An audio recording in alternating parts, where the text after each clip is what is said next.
of the Livermore Valley Joint Unified School District Board of Education. It's 19:05 hours. We're coming in from our closed session. We're reconvening. We started here at 6, and then we went in the closed. Be advised, these meetings are televised. They're on local channel 28, which is on Tri-Valley TV. They're on Wednesdays and Saturday evenings, Monday, Friday, and Saturday mornings. We'd like to have the kids from Jackson come up, and we're going to start the meeting with our Pledge of Allegiance.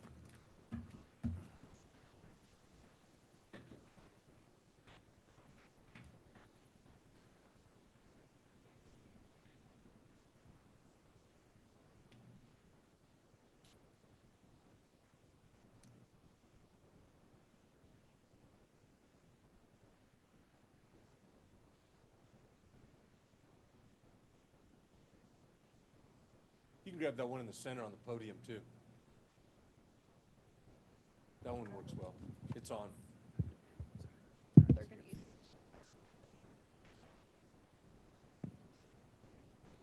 Please stand for the Pledge of Allegiance.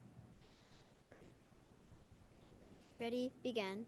I pledge allegiance to the flag of the United States of America and to the republic for which it stands, one nation, under God, indivisible, with liberty and justice for all. Please be seated.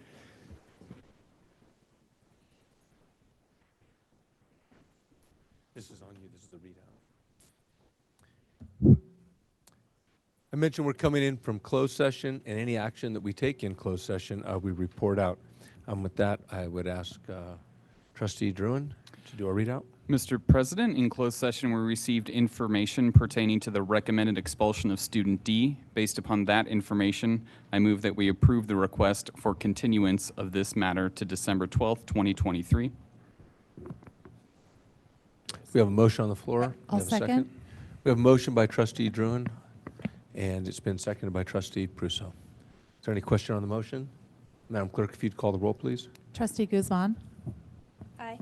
Trustee Druin. Aye. Myself, aye. Trustee Wong. Aye. President Bueno. Aye. That motion carries unanimously. Thank you very much. Just a little bit of housekeeping. I know we have a full house today. Exits are in the back. If someone has to leave during the meeting or step up to use the facilities, they're right across the hallway.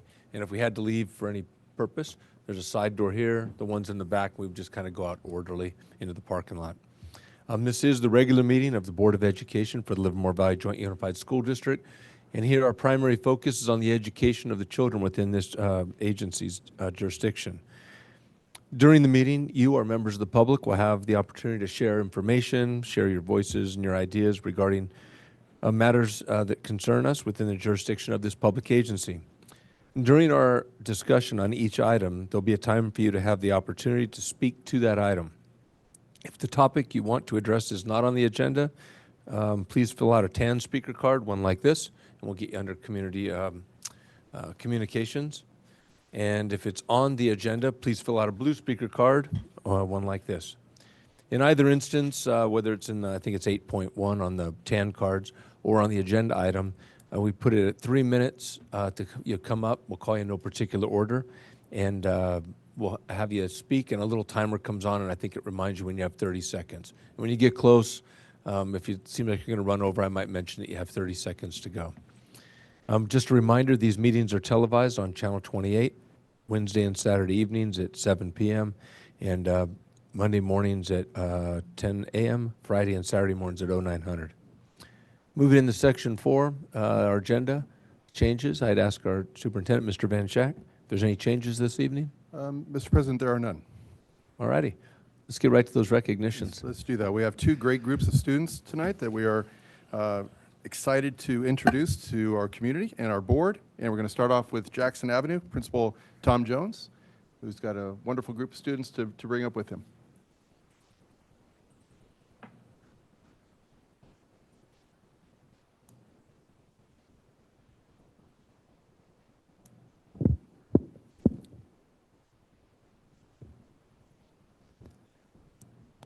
Good evening, Board President Bueno, members of the board, Superintendent Van Schack, and Cabinet. My name is Tom Jones, and I'm principal at Jackson Avenue. It's my honor this evening to recognize 7 students, 6 of which were able to attend this evening, for their outstanding efforts and achievement in science. When our district began the journey of piloting a science curriculum for adoption last year, there were mission and vision statements were created, and we're looking for a very specific curriculum to meet the needs of our students and then build them as scientists. So I wanted to read our mission and vision, and you'll start to see why these students were selected by their science lab teacher as exemplifying that. So the mission was to inspire students to be collaborative scientists and engineers by engaging them in relevant real-world phenomena while exploring connections in the changing world around them. Through 21st century curriculum and technology, students will confidently practice demonstrating, evaluating, and explaining those phenomena using appropriate academic language and scientific processes. Students will be able to innovate, model, and produce practical solutions to challenging problems. Our vision was that with confidence and a sense of ownership of the scientific and engineering disciplines, students will be well-versed in the critical discovery and examination of natural phenomena and finding solutions to real-world problems in their local and global communities. They'll be able to innovatively collaborate and encourage each other to make decisions and produce solutions that have a positive impact. The students that were recognized are Emma Bolini, Rugved Pansari, Holly Anderson, Michael Perez, Zachary Kraus, Altea Valdez, and Wyatt Wood. These students exemplify the expectations we had for our students. They are innovative, collaborative, inquisitive, confident, knowledgeable, creative, and are poised to make a positive impact on our community. I'm very proud of them. I'm honored to have been able to recognize them this evening for their achievements in science, and I thank you for your time. Thank you very much.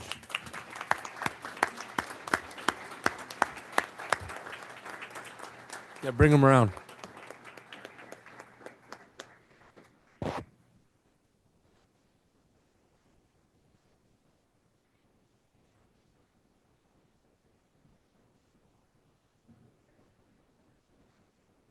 Nicely done. Done. Keep working hard. Nicely done.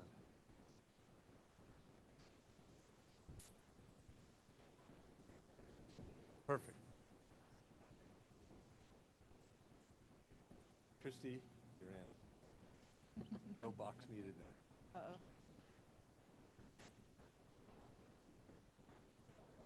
Okay. Yes, if you want to take a picture, come step right up. You're fine.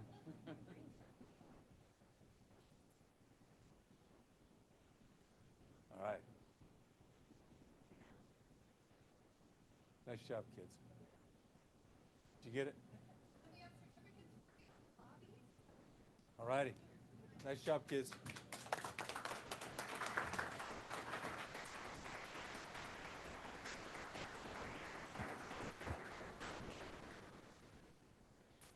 All right, I think we have some We do. exceptional kids from Livermore. We do. I'd like to introduce Ms. Roxana Mohammed. She's the principal at Livermore High School, and she will do the honors tonight of sharing some information about some great students at LHS.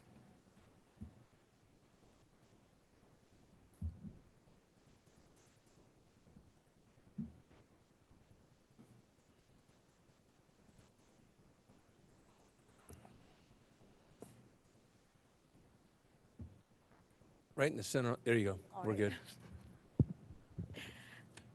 Good evening, Board President Bueno, members of the board, Superintendent Van Schaak, and Cabinet. And I'd like to also recognize our students representatives here tonight. I am Roxana Mohammed, and I am the very proud principal of Livermore High School.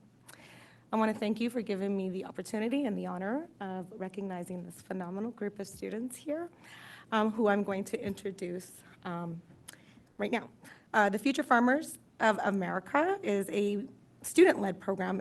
Our officer team consists of 7 dedicated students. 6 of them are here tonight. I'm going to ask you to raise your hand as I call out your name. So we have President Avery Fowler, Vice President Presley Cooper, Secretary Jackson Watley, Treasurer Courtney Lawrence, Sentinel Nolan Graycar, and historian Casey Jennings.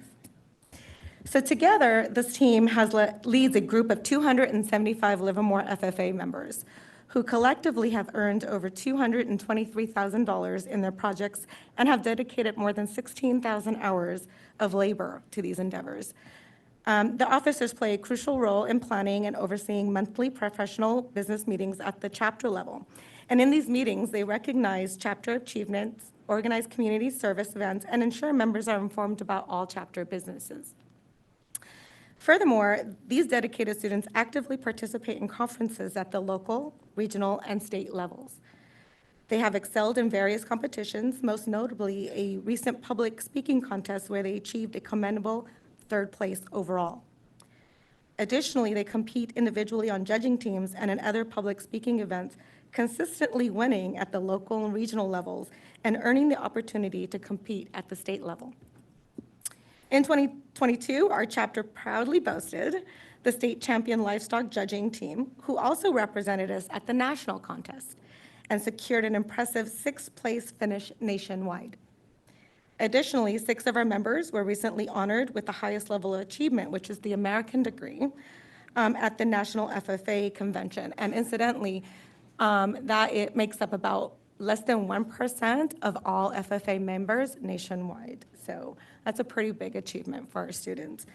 All 7 of these students, 6 of them who are here, are remarkable individuals who are on track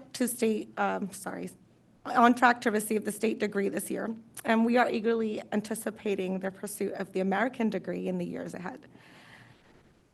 They embody leadership, community service, and an exceptional work ethic. And so I'm really excited that you allowed me the opportunity to recognize these students tonight. Thank you. Thank you very much.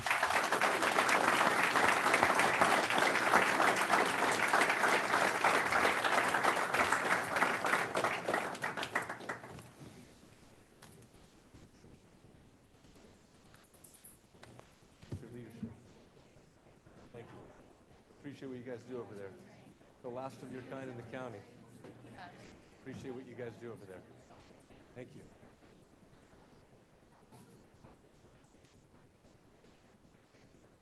These guys are a little taller. Come on, Miss. We might not be able to see. Come on, Miss Mohammed. You gotta get over here, Make too. a window. Oh, yeah, you Find gotta a be in window. there.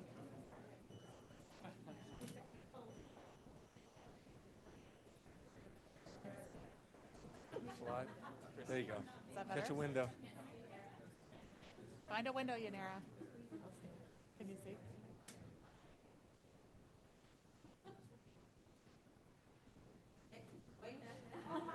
Oh.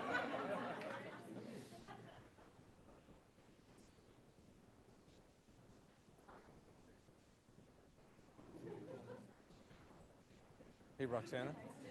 When are the 3rd graders? When's that coming? The what? The FFA day. When's that Oh, coming? that is not until March. Okay. Yeah, I always come. That thing's awesome.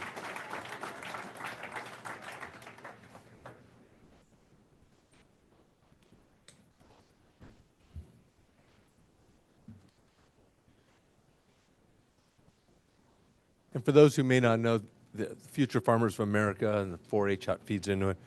I believe we're the last in the county, and it's a rarity to have it in a suburban setting, so we're really fortunate. Mr. McNeely has run that for a long time. We have a lot of community support for it, and a lot of kids, as you can see, 275 kids are coming through that program. So we're really fortunate to have it, and we're really proud of that here in Livermore.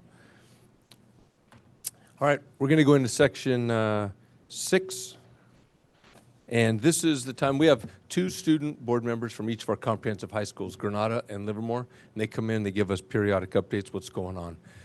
So we're going to start with Catherine Johnson this evening from Livermore High School.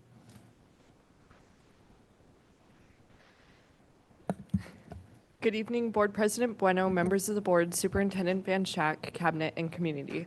My name is Catherine Johnson, and I'm representing Livermore High School.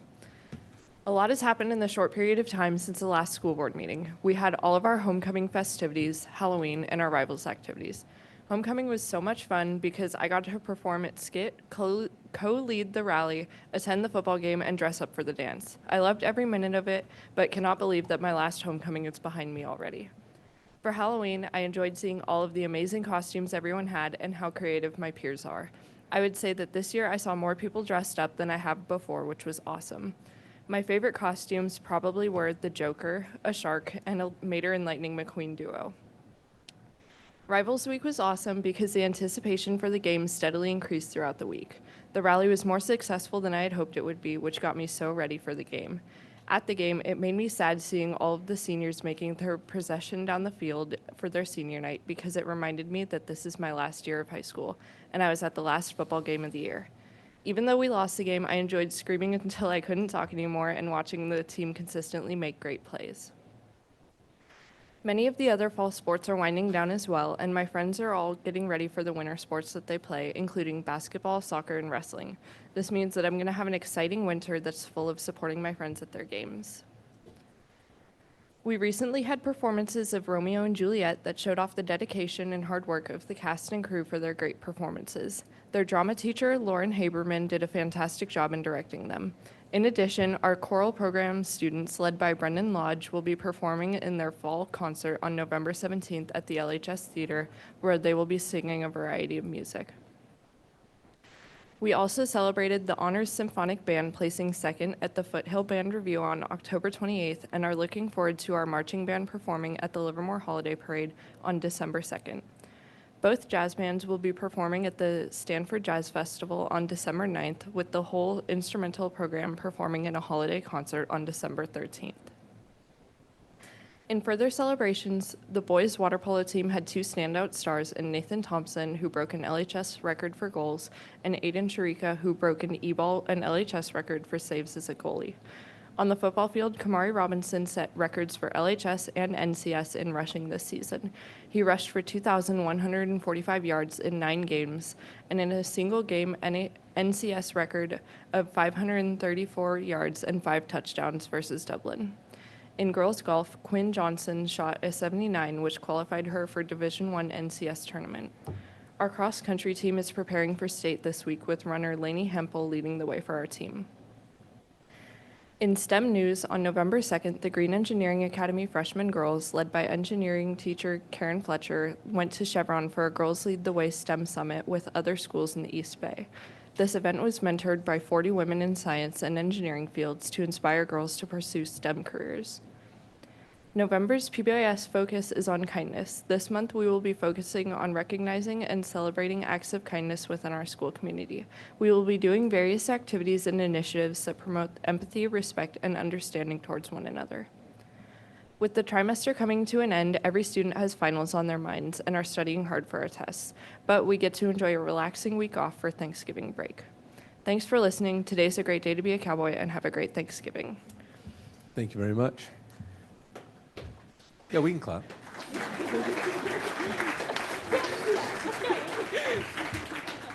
And now from Granada High School, Amanda Dunmar. Thank you. Good evening, Board President Bueno, members of the board, Superintendent Van Schack, Cabinet, and community. My name is Amanda Dunmar, and I represent Granada High School.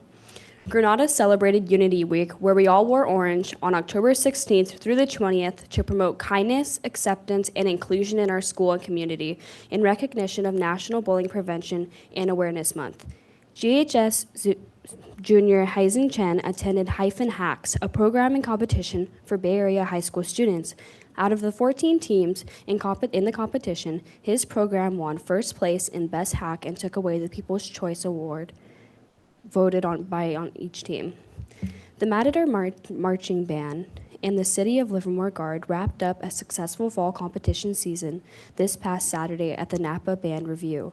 First overall military style drum major, Parker Wolf, first place Division 3A and second overall color guard, the City of Livermore Guard, first place Division 3A and third overall marching band, Granada Matador Band.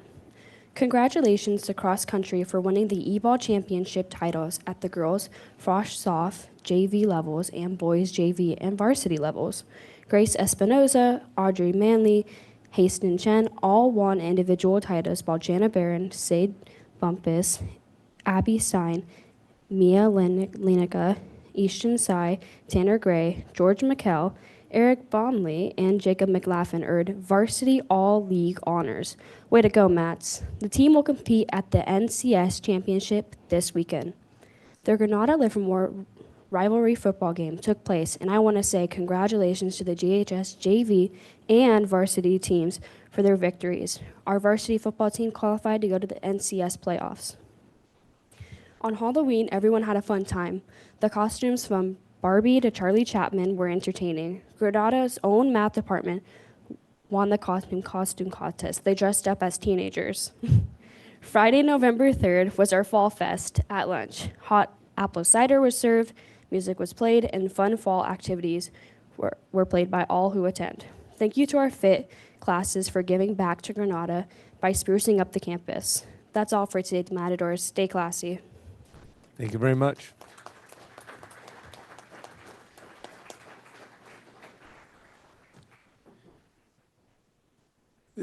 Each of these young ladies, they represent about 4,000 kids in the two comprehensive high schools between Livermore and Granada. So it's quite a big job to wrap everything up and keep us all updated on the sports and all the academic stuff. So thank you very much. We're going to move into our employee associations. We're really fortunate. All of our employees are organized, and so we have leadership that comes periodically and comes to our meetings and gives us updates on what's going on within the respective leaderships. We're the second biggest employer in the city of Livermore with about 1,600 employees. And so I'd like to ask Amy Thompson come up. She's president of LEA. And I'm not sure if CSEA is here, if Stephanie's here. It's Stephanie Wagner, and then we have CSEA, SEIU's Kirsty Governor. Good evening. Good evening, Board President Bueno, Superintendent Van Schack, members of the Board and Cabinet. I'm Amy Thompson, President of the Livermore Education Association, representing teachers, nurses, speech pathologists, psychologists, and teachers on special assignment. The LEA Bargaining Unit is a member of the East Bay Coalition for Student Success. This is a group of over 20 local associations in the East Bay who have joined together to support each other in negotiating the best for students. Eileen Greenlee, our LEA Vice President, is not here tonight because she is representing our local in supporting Dublin teachers at their rally tonight. We began negotiations for the 24-25 work year calendar last Thursday with a 2-hour session. The teams for this negotiation are myself and Eileen Greenlee representing LEA, and Kelly Menke, Amy Robbins, and Jason Krolikowski representing our district. Technically, our contract is closed at this point, but we understand the urgency to get the calendar published for families as soon as possible. So our executive board has approved negotiations of this one item with a skeleton team outside of typical negotiations. We are hopeful to have the calendar finalized soon, pending information for income tax implications for our members of shifting the work year, which shifts the calendar year and the tax year. We also need information for the STRS implications of our request for additional personal leave days as compensation for the additional 6 work days in the 2024 calendar year that will be created by shifting the calendar. Our next session is scheduled for tomorrow afternoon. We would like to wish everyone a successful end to Trimester 1 and a restful Thanksgiving break. Thank you. Thank you very much. Right, yeah, I don't believe Stephanie's not here. She's with the CSEA, and SEIU is Kirsty Governor, and then Lily Lopez does our confidentials. Moving into Section 8, communication from the public. This is the time for the public to comment either in writing or verbally on any item that is not on the agenda. I mentioned this is the TAN cards. Now, we, the board, may listen to the comment, and we can even ask clarifying questions following it, but we can neither discuss nor take action at this meeting on items that are not on the agenda, and this is all in accordance with the Brown Act. So if you'd like to address a topic that isn't on this evening's agenda, now's the time to do so. I have a couple of cards here. And I'll say it over this, but it pertains to the agenda items. Our 3-minute limit is if we have 1 to 10 cards, we go with the 3 minutes. If we get 11, then we try to drop it down to 2. If we get 21 or more, then we drop it down to 1. I don't anticipate that this evening based on the amount of cards we have. We have 2 TAN speaker cards. So first I'd call up Abigail Poe, and you'll be followed by Simona Kolick. Okay. You got to hit the little button on that podium, and put it pretty close because that one's real sensitive. Sweet. Thanks.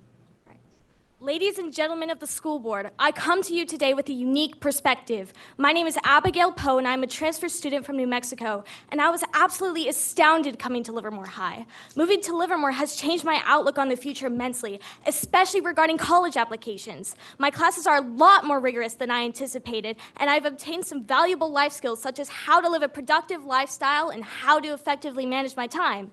With the trimester schedule, I feel like I finally have some assets and life skills when making the transition into college. However, the decision has been made to switch the schedules to a block semester. The average attention span of a 16-year-old ranges from 32 to 48 minutes from one source, and the new block schedule is asking students to sit through classes which double that time. My previous school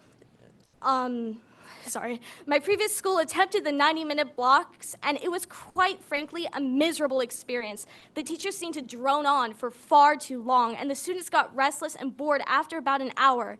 It's not even the fault of the teachers. I took this fantastic physics course my sophomore year, and I recall looking around about 60 minutes in to see that more than half of the class had lost interest. The semester schedule severely impacted my time management skills, as I had gotten used to finishing my homework in class, leaving little to no homework to complete at home. A recent petition has been created by some students to revoke the semester change, and over 1,000 students have signed. So in finalizing the schedule changes, please consider the students' opinions and the realistic academic benefits. Thank you for your time. Thank you.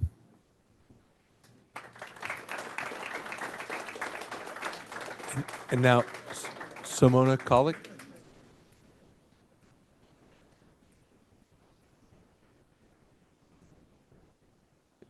Hit it one more time. There you go. You're on.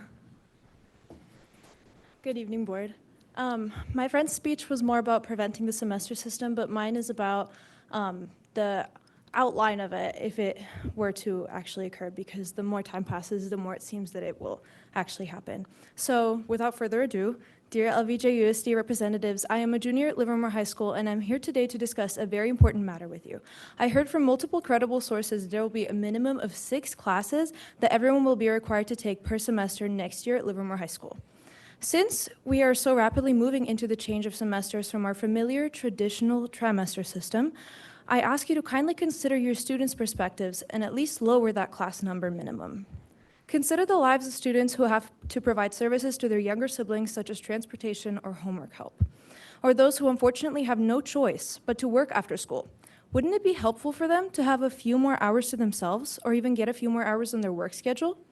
Consider seniors who are ready to be out of high school, seniors who are tired of college applications, or seniors who already fill out most graduation requirements.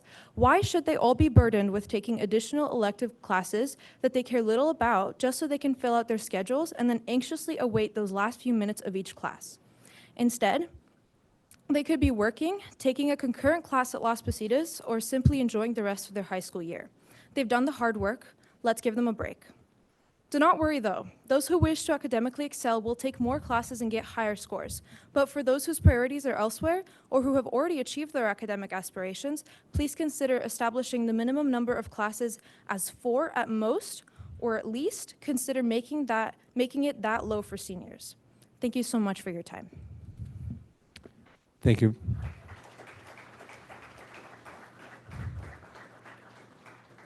And that is our last speaker, and so I will close the public comment under this section. If there's any clarifying questions from the board, I would just ask the superintendent, maybe you can just, is there any clarity on any minimum number of classes per day? The California Education Code requires a minimum of 50 units for seniors and 60 units for underclassmen. Seniors can take less units than that if they are in the second semester of their senior year and involved in a ROP class, a work experience class, or concurrent enrollment. So in those cases, students can take 4 classes plus those outside, but if they're not in an outside course, the minimum is 5. Minimum of 5, okay. Thank you very much. All right, we're going to move into 8.2B. This is correspondence. Formal written correspondence to the Board of Education shall be acknowledged if received by the board or in the superintendent's office by 4 p.m. the day before the regular meeting. Formal written correspondence received after the cutoff time will generally be acknowledged at the following meeting. Board electronic communications received via the Livermore Valley Joint Unified School District website by accessing formal written correspondence to the Board of Education with all fields completed and verified. That'll be treated as formal written correspondence. And so I believe we have some? None. Okay. So we have none. So we're going to move on, and we're going to go to our information items. If you'd introduce 9-1, please. Certainly will. We have two more in our ongoing series of school reports that we provide to the board and the community. And tonight we will start off with Jackson Avenue and reintroduce Mr. Tom Jones.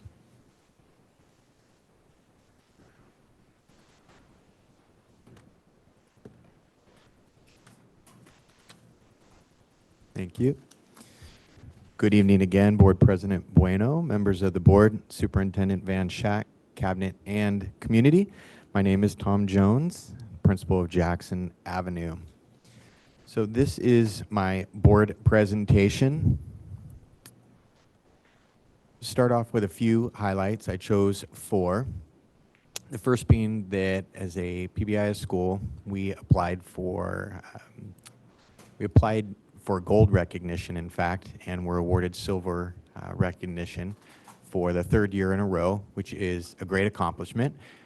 We are currently working to see if the PBIS Coalition will reevaluate our application. We believe that we completed the work and met the criteria, so we're working with the county office, who is arguing in our favor for gold recognition. But we're very proud of the efforts that we do, regardless silver or gold. We have weekly PBIS-aligned whole school morning meetings where we all come together, so about 500 students, all of our staff, and then parents and families are welcome as well, and they generally come out, about 100 or so.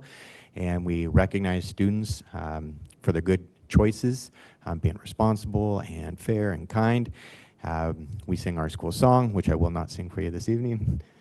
You're welcome to come out anytime and listen to that. We enjoy music and just coming together as a school community. We are also consistently in the top 3 for school-wide math implementation of math Dreambox. This month I checked through the school year, we're averaging 6.7 lessons completed per student, which is impressive. We want to be over 5.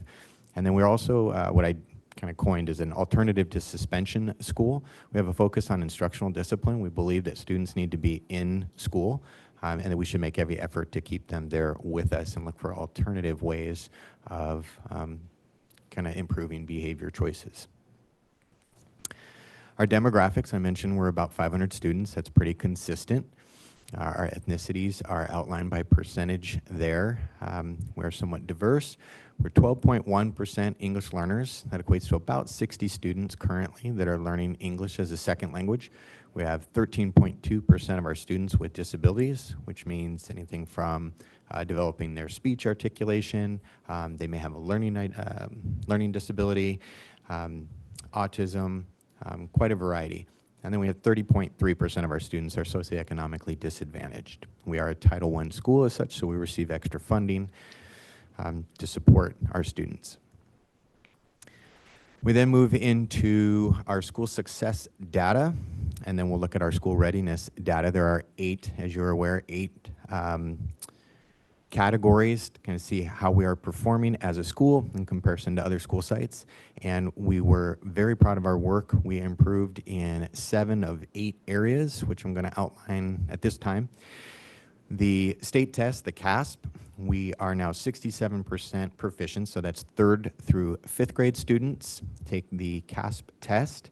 That was an increase of 3%. That was our goal. We wanted to see a minimum of 3%. That's our goal again this year. The actions that we took last year and plan to continue this year because they are working is our universal access time, which we call WIN, W-I-N, what I need time. And that's 4 times per week for 40 minutes. Students work with their teacher or another teacher at the grade level or our reading intervention specialist to support them in meeting their SMART goal. So there's data that basically puts them in a group. The teachers then work together as a grade level, as a PLC, which is a professional learning community, in order to support students in learning a specific reading skill. We also have Sunday It's spelled Sonday, but Sunday, like the day of the week. Somewhat misleading. But it's a reading curriculum that supplements our benchmark, and that's done in all classrooms for 20 minutes, 5 times per week. And it's basically to support and make sure all of our students are getting good quality phonics instruction, which is really, really important, and we're seeing that pay off. Our CASP math scores went up 6%, which we're really excited and proud of. That was not the trend across the state. So we're at 63% proficient. We're happy with that. We equate that to the one variable that we were able to identify kind of as mathematicians and also maybe scientists, Dreambox. The kids are on that daily and working really hard. And last year, Lawrence and ourselves were identified by Dreambox for recognition, and they came out because they recognized and were wanting to kind of reinforce and reward the good work that we're doing. So that's, I believe, is why we've increased that 6%. I believe we'll be over 70% this year. I hope that's what I get to report on next year, because right now we are doing really well. Marilyn and myself, I think last month, were recognized as the schools with the highest average number of lessons completed. Our attendance rate went up as well from to 93.89, so that was a 1.62% increase, which doesn't seem like a lot. If you can get around 95%, you'll be happy, and that's what we're sitting at so far this year. I looked at the attendance yesterday for the first 3 months, and we're right at that 95% mark, which makes me really happy. The way that we're going to continue to support that is obviously actively monitor attendance. We want to make sure that the kids that are being classified as chronically absent, which means attending less than 90% of the school year, are identified, and we can do that through PowerSchool, which is our student system, information system, and also through EduClimber, which I'll mention a little bit later. We also work with our CWA, which is Child Welfare and Attendance, to identify those students who are missing school so that we can then reach out to the families supportively, not punitively, in order to find out the why, to see if there's any way that we can support better attendance. We do believe that kids need to be in school in order to be learning.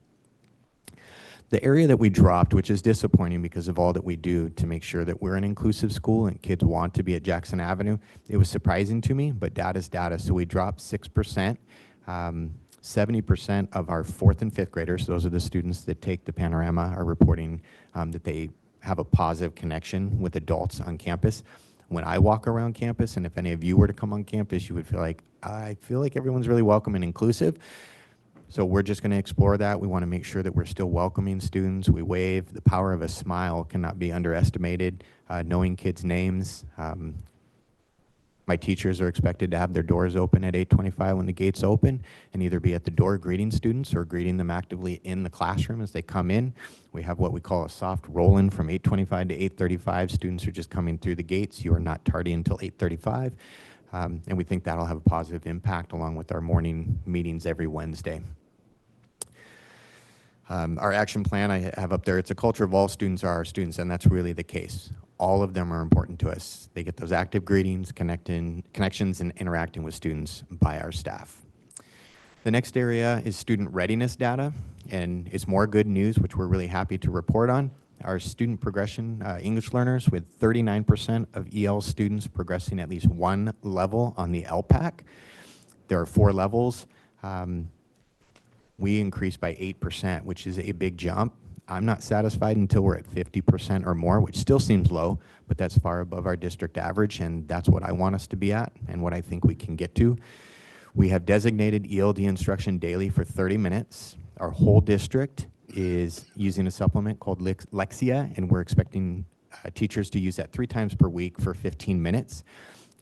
If you want something to happen, you have to monitor it. So there's a way to look on the dashboard to see how well the students are progressing, but also if they're actually accessing that instruction. You can break it down to teacher, you can break it down to EL students, find out if the students are actually participating in what we believe is a good quality supplemental curriculum. The students actually go on to their Chromebooks, they have headphones, and they're able to speak into it and get feedback. There's also a dashboard that we're learning about. So we're kind of in the early stages of that, but we're able to, teachers will be able to find out if kids are progressing it the way that we expect them to be, and if they're not, then there's suggestions on what you would do offline and working with the kids in small groups. So we're using technology to increase student learning, and that's why I think we'll be able to at least increase and hopefully move to that 50% mark. Another area that you actually want to decrease here, and that's a positive. So 2 or more major referrals. So those are the big things. Those are defiance, physical aggression when you're trying to hurt someone, offensive speech, hate speech directed towards others. And we decreased that by 3%. This year, we're seeing a lot of minor referrals. At Jackson, we document pretty much any time a student is not meeting our behavioral expectations. It gets documented because we want as much data as possible. So it may look like we have more behavior, it's just that we're documenting all of the behavior. We look at that then, we were talking about it today actually in a PBIS meeting, looking at the data, and we have right now a focus on our kindergarten through 3rd grade students. They're our highest group of students receiving referrals, and it's for physical contact, not physical aggression per se. It's during the unstructured time, and they're putting hands on one another. So we're looking at that information to determine what we want to do next to combat that.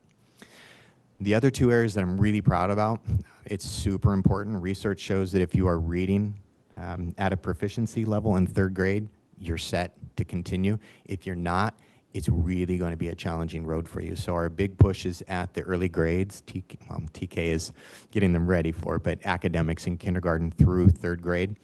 On the Easy CBM, which is a screener, a reading screener, and it's nationally normed, we had 90.9% of our students scored low risk, which meant we're not really concerned. They're reading at the level that they need to be reading. We're not worried. Nearly 91% is really impressive. So the jump of 6.9%, maybe not so much, but they were already at high level. Where the real money's at is 1st grade. They worked really, really hard. We had 71.6% of our students were considered low risk on that final grade 1 assessment. It was an increase of 25.6%. I mean, almost unheard of. I'm so really, really proud. The reason that we saw that success is because of the work that we did last year with our win time. That was the first year all school sites implemented. We did 3 cycles, similar to a trimester system that we were talking about earlier. The first cycle, really challenging for teachers. It was a lot of work. By the time they hit the 2nd cycle, they're like, it's getting a little bit easier. And the 3rd cycle, we're feeling really good. So we're progressing. I feel like we are learning to ride a bike. The training wheels are still on, and I want them to stay on because we're doing well. But at some point, they'll come off, and we're really going to shine. My goal is for reading intervention at maybe 3rd, 4th, and 5th not being needed so much so that we can move into math intervention, kind of put reading intervention out of business, so to speak, but always be there to support the kids. Again, the action steps is what we did last year, 4 times 40 minutes, our PLCs, and Sunday. I think we have a recipe for success. Other school sites are doing that as well, and we really should all be seeing students in Livermore growing. Projects for this year, and I do want to be cognizant of the time. Coordination of services team, referred to as COS, is a group of staff at my site, myself included, that come together, and I've tasked them this year with using that Lexia dashboard. We meet every other week in order to look at the dashboard and just monitor how are the kids doing, our English learners, are they progressing, who are we concerned about, so that we're actively supporting those students. Our Dreambox implementation, goal of 5 or more lessons per week. I need to see more than 5. Research shows, and Dreambox says that if you do 5 per week, you're going to grow 1 year of proficiency. That's not enough for Jackson Avenue. When I talked to my staff last year and said we just want to do good things, we don't have to be the best, they said, yes, we do. So I said, all right, then we will. So we want to be leading the district as far as average number of lessons completed per week. And the kids do enjoy it. Professional learning communities and our universal access block, which we refer to as WIN, is another project, and just refining that. The work is never going to be done. We're going to constantly be looking at data, discussing it, and what we're going to do. And then EduClimber is a new tool within Illuminate, which is now referred to as DNA. There's so much potential in that program.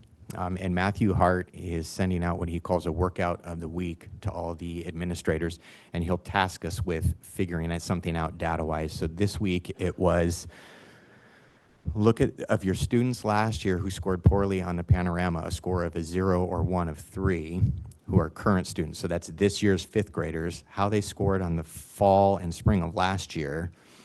It then ends up screening those students for you. So it pulls from your 78 5th graders and tells you which students were at risk. So our next task is when we get the new panorama data, which for our site we took November 8th. When that data is in there, we'll be able to filter it and find out if any of those students previously identified are still at risk, so that we can then move in and figure out what do we want to do to support them. I get an email when students show up at risk on the ECCBM and have less than 90% attendance. I get emails because we've set it up and programmed it in order to show when students receive 3 minor referrals, so that if I don't have the greatest memory of who I've spoken to, I'm going to get an email that reminds me, and it's either, oh yeah, I remember, or geez, I didn't realize he or she had that many referrals. So there's a lot of great potential with EduClimber, and those are things that we're focused on this year at Jackson. Thank you. Thank you very much. We have no comment cards, so we'll close public comment on this, and we'll begin a couple of trustee questions and things. We'll start with Trustee Guzman. Hello, thank you for sharing all this, and congratulations on your increases in your data. So your universal access, I know you call WIN, is that done at grade level, and at any time is it cross grade level? Like, It is done at grade level. okay. And yes, we also have some cross grade level, and I elaborate on that a little bit rather than just simply asking that. So at grade level, we have blocks throughout the day. So our master schedule has it that all 3rd grade has a set block. All of 4th grade has a set block, so that they can interchange within the grade level. There are also opportunities where we may have a 5th grader attend a 3rd grade if that's where we need them to be, because the data is indicating as such. We recently had a newcomer family of refugees from Afghanistan, 4 siblings at our school site. And we have a couple of them, although they're at different grade levels, in the same group because they came not speaking English, and the right thing to do was get them the instruction that they needed, and they couldn't necessarily get that from one of the groups that they were in at their grade level. So we have one-offs. It's not standard practice, but if it's required, that's what we do. Okay, awesome. Thank you. And then I heard that, this is a clarifying question. I heard that you receive automated emails, flags, like things to keep an eye on. How is that through EduClimber, or how was that automation created? And is that something that you had to do, or I'm curious? Correct. It's through EduClimber, and Matthew Hart set that up through his office. So that was something we did early this summer, as we were tasked with our instructional leadership team when we had a training, identify what your thresholds were, and we focused on our at-risk readers and the attendance, because we felt we're already going to be able to use the EasyCBM to identify our students that are at risk for not learning to read. But if they're not there, Right. to receive the support, those were the kids that we were worried about, and we wanted to find out, well, they're not going to be here to receive what they need. So we gave that to him, and he programmed it. At some point, I'm sure that he will have us begin programming within there. He had us this week with that panorama example. We had to create a tag, which creates a group of students. So then if I pull up, like if I was a student, pull up Tom Jones' student profile, it'll show that he has a tag. I can click it, and then I'd find out, oh, he's identified as at risk on the panorama. He's not feeling connected to school. We want to reach out to him and figure out how best to support him. Yeah, I just think the ability to automate any of that is tremendous, and to help you, because you have so many things going, and to surface that for how you can better support. Yeah, it's amazing. Thank you. Yeah. Okay, that's it. Thank you. Thank you very much. Trustee Druin. I just wanted to echo Trustee Guzman's applaud regarding using EduClimber. I think it's fantastic to work to understand the tool so that you can understand the data, so you can take targeted and sophisticated action. And I think that that's something that's I don't know, education-wide, it's something that's lacking. We have data, but we don't really understand it, and so we don't know how to take action. So keep going. And then secondly, your second point on the second slide, weekly PBIS aligned whole school morning meetings. I'm interested in, or if you wouldn't mind explaining, how does whole school morning meetings fit within a framework for positive behavior intervention and support? I think I know, but I'm kind of curious, you have a morning meeting where people are getting together. So how do you see that as being behavior support? Yeah, I'm sure you do know. Have you been to one of the meetings? I'm sure you have, and that's great. And a couple of sung you along have. to tacos. Yes, yeah. So it ties in. I appreciate the question. Coming together to be able to celebrate, for one, the students that are being recognized for exhibiting positive behavioral expectations. The teachers are clearly sharing that in the classroom. We can't do it when we recognize one student from every class each week. Time constraint, we try to hit 15 minutes and be back in the classroom. But having us all come together, reinforce the behavior, the tacos that you refer to, it's a bit of a gimmick, but that's related to, you get tacos when you earn 5 Starbucks. We're Stingray Stars in the cafeteria, so we support the behavior within the classroom, but also in the lunchroom. It gives me an opportunity to speak as well, and I like to give compliments. Part of PBIS is telling you what you're doing well, so there are times when I can applaud everyone and say, you're doing a great job on the playground. I'm hearing lots of kind words. We say kind words and kind hearts at Jackson. And I really appreciate that. You're doing great with one another. However, there are some of you that are not exhibiting that behavior, and I need you to. We need to show that. So it's an opportunity for me to say, this is what I want you to do when I need you to do. And then generally what I like to say is, will you do it? Or can you do it? And they all say yes, but will you do it? So it's the whole idea of empowering them. Like, I need you to work with what I want you to do. And kids can only meet your expectations if they know what they are. So that all ties in. It just gives us an opportunity every single week to calibrate. This is what we expect. And that's why we have the school that we have. Awesome. Thank you. Fantastic. Thank you, Trustee Druin. Trustee Prusso. Yeah, I just want to echo what everyone said. I think that your numbers are looking really great. There's a lot of positive progression. And I just wanted to just touch on one, the English language student progression. I think that's one of the best that we've seen so far. And I think that that's really great to see how, to me, it's significantly higher than a lot of the schools that we've seen, and a large percentage. So I think that's great. Keep doing the good work. Thank you. That's it. Appreciate the presentation. You're welcome. Out of the hot seat. Thank you very much. Thanks, Tom.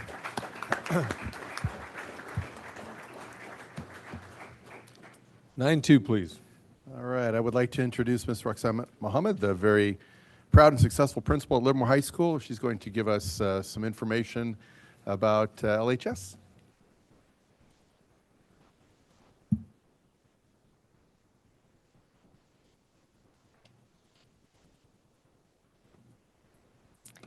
All right, good evening again.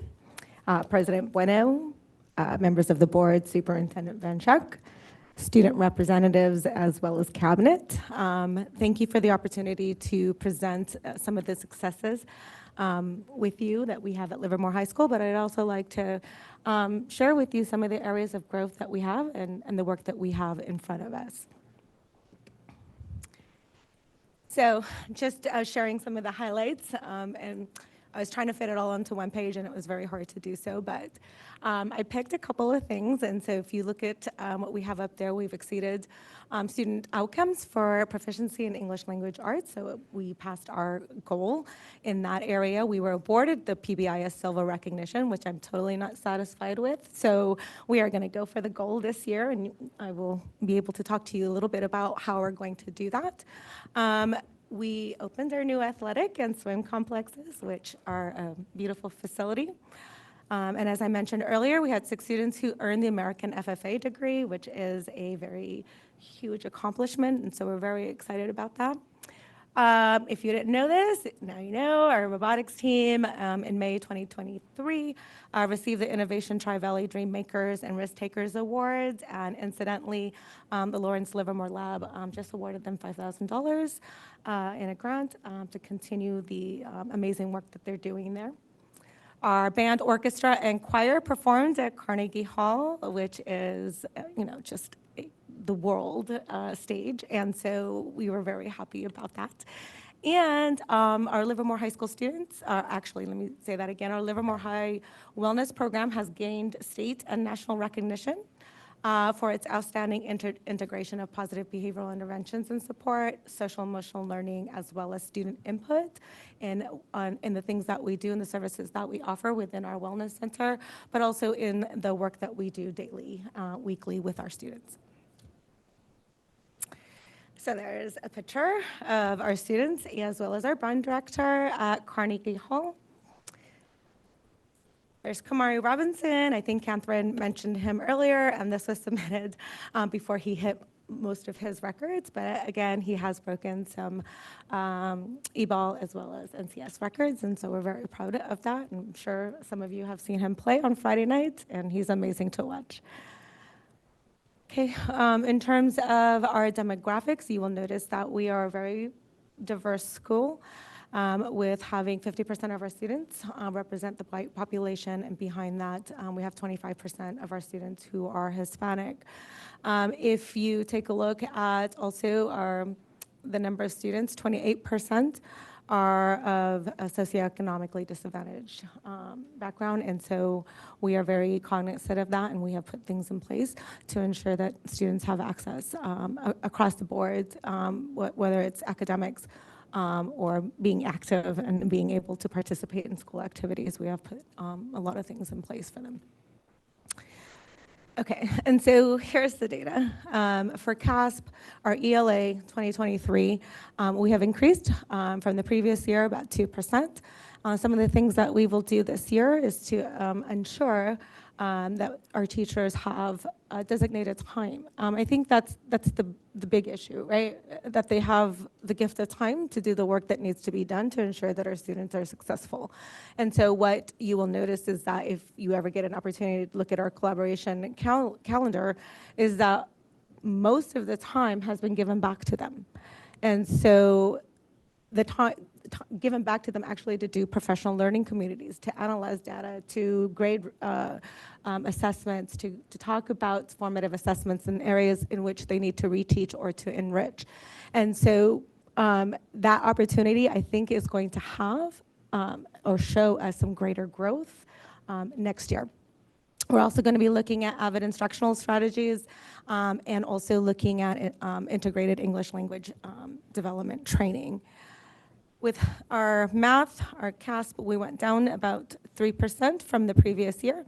One of the things when in talking to our math department, they thought that if we implemented a 3-trimester algebra course again, that was going to help student performance. And so the question was, what is going to be done differently because we moved from 3-trimester to 2-trimester? What is going to be done differently this time around to ensure that our students are going to be successful? And so the common consensus was that students were going to be given and taught foundational knowledge in the intro level. So they'll be given the foundational knowledge and the ability to relearn some of the pieces of algebra that they needed, the foundational pieces of algebra that they needed before they actually moved into the algebra course.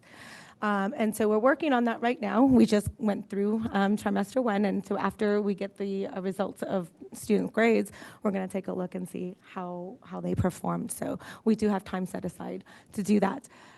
Also, the other piece is that we, just about every teacher in the math department, with the exception of maybe 2 who are teaching really high-level math, is teaching algebra. And so that allows for greater collaboration and also greater discussion and areas in which that we need to focus our energy. And I'm going to go ahead and move on to the next one. Passing grades, we went up 2%. Some of the things that we're doing is that our counselors are visiting classrooms each year, and they're on a monthly kind of a rotation or seasonal rotation in which they visit grade levels, and they're going to every single classroom. So they're doing presentations and they're meeting with students during throughout the school year. Right now, they're currently meeting with juniors and seniors to talk about grades, to talk about what they need to do to retake courses and whether they're on track or whether we need to kind of adapt what their 4-year plan is going to look like. We're also having our counselors do grade reviews. We are also doing Teach Like a Champion book club. We call it a book club, but it's for the whole staff. our staff is reading the book, and they have picked chapters to develop about student engagement. So that was their big focus. It was a teacher-driven, that was their choice. They said that they would like a lot more professional development about student engagement, which is pretty appropriate, right?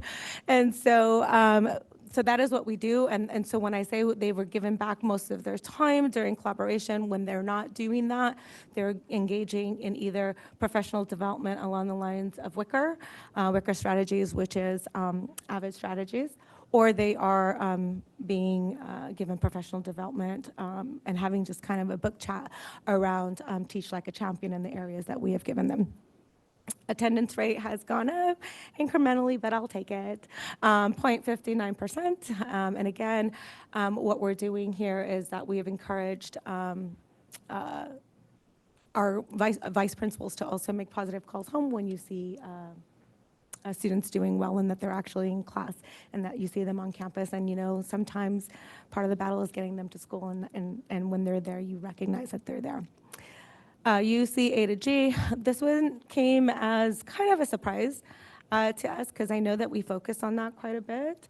It is some of the work that we do within the 4-year plan.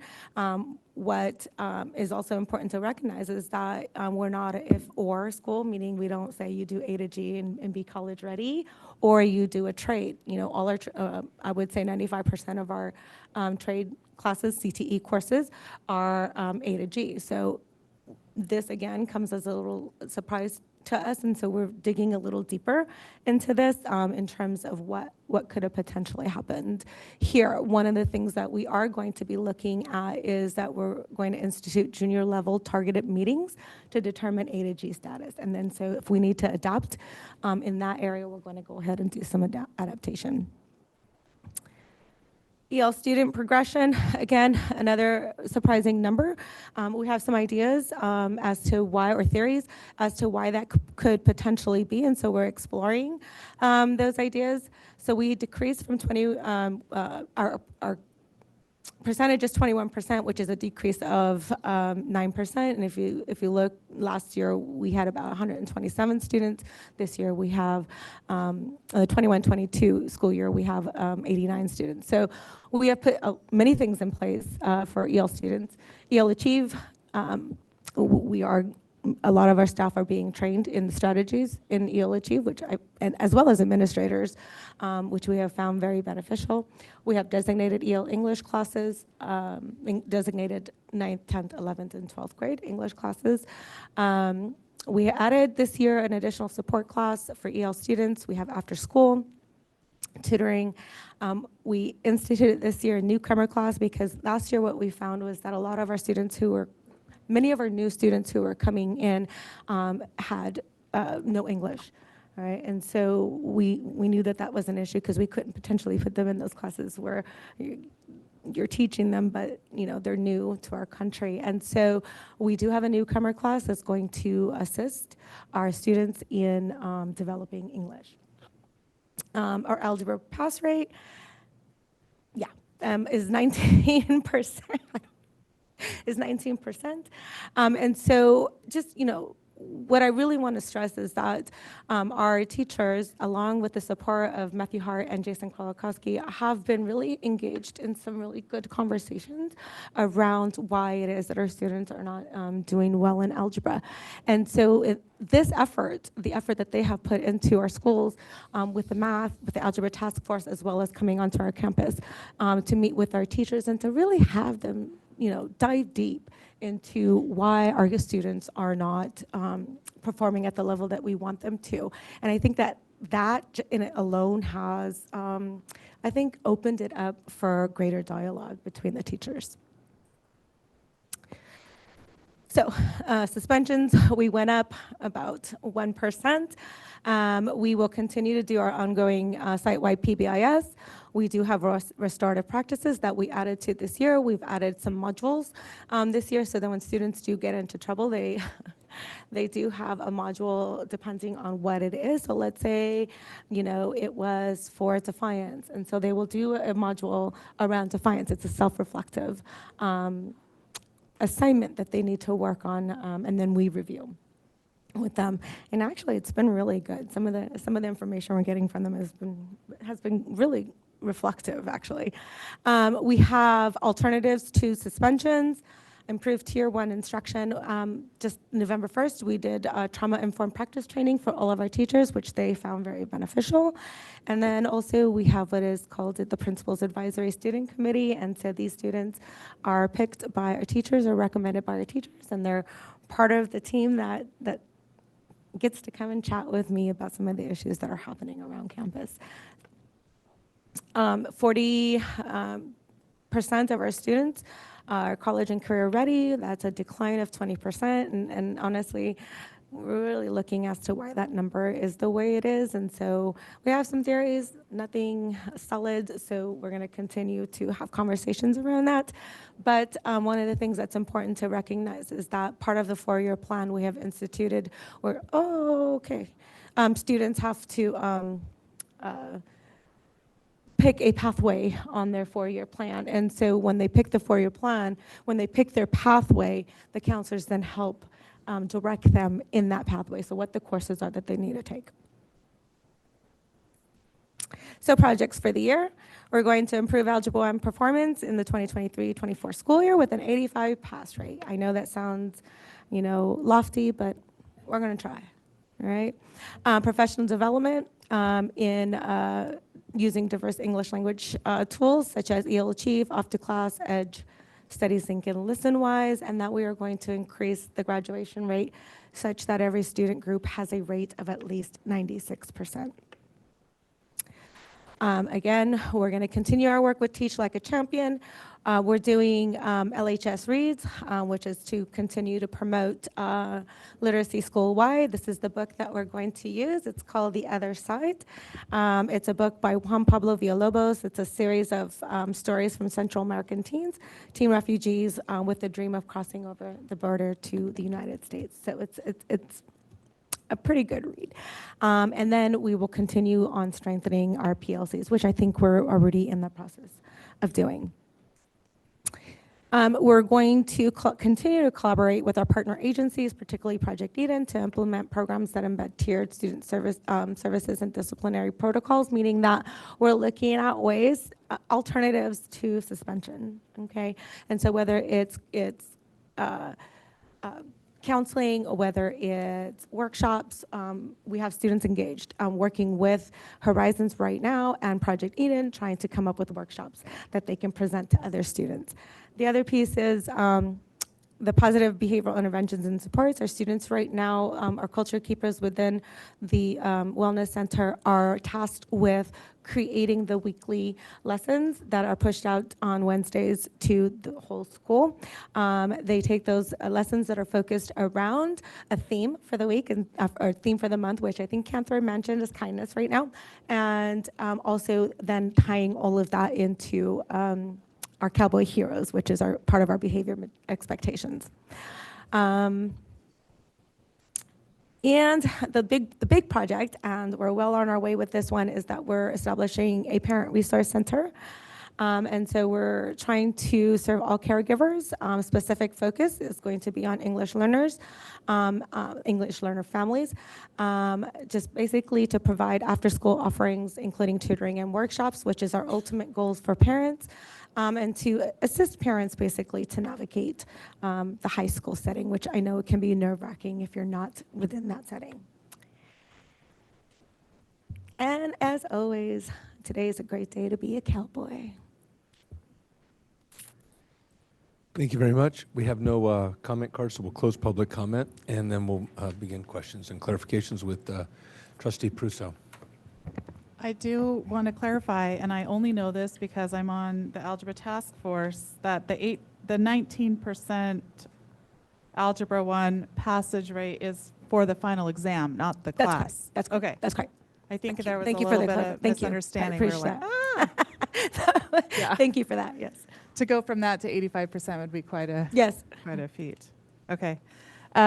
First of all, thank you for your presentation. Thank you. As you know, I'm a big fan of Livermore High School, and I'm excited about all the plans that you have coming up. Just really, where's the Parent Center going to be? So it's going to be by the student union, there's a room there that we call the lecture room.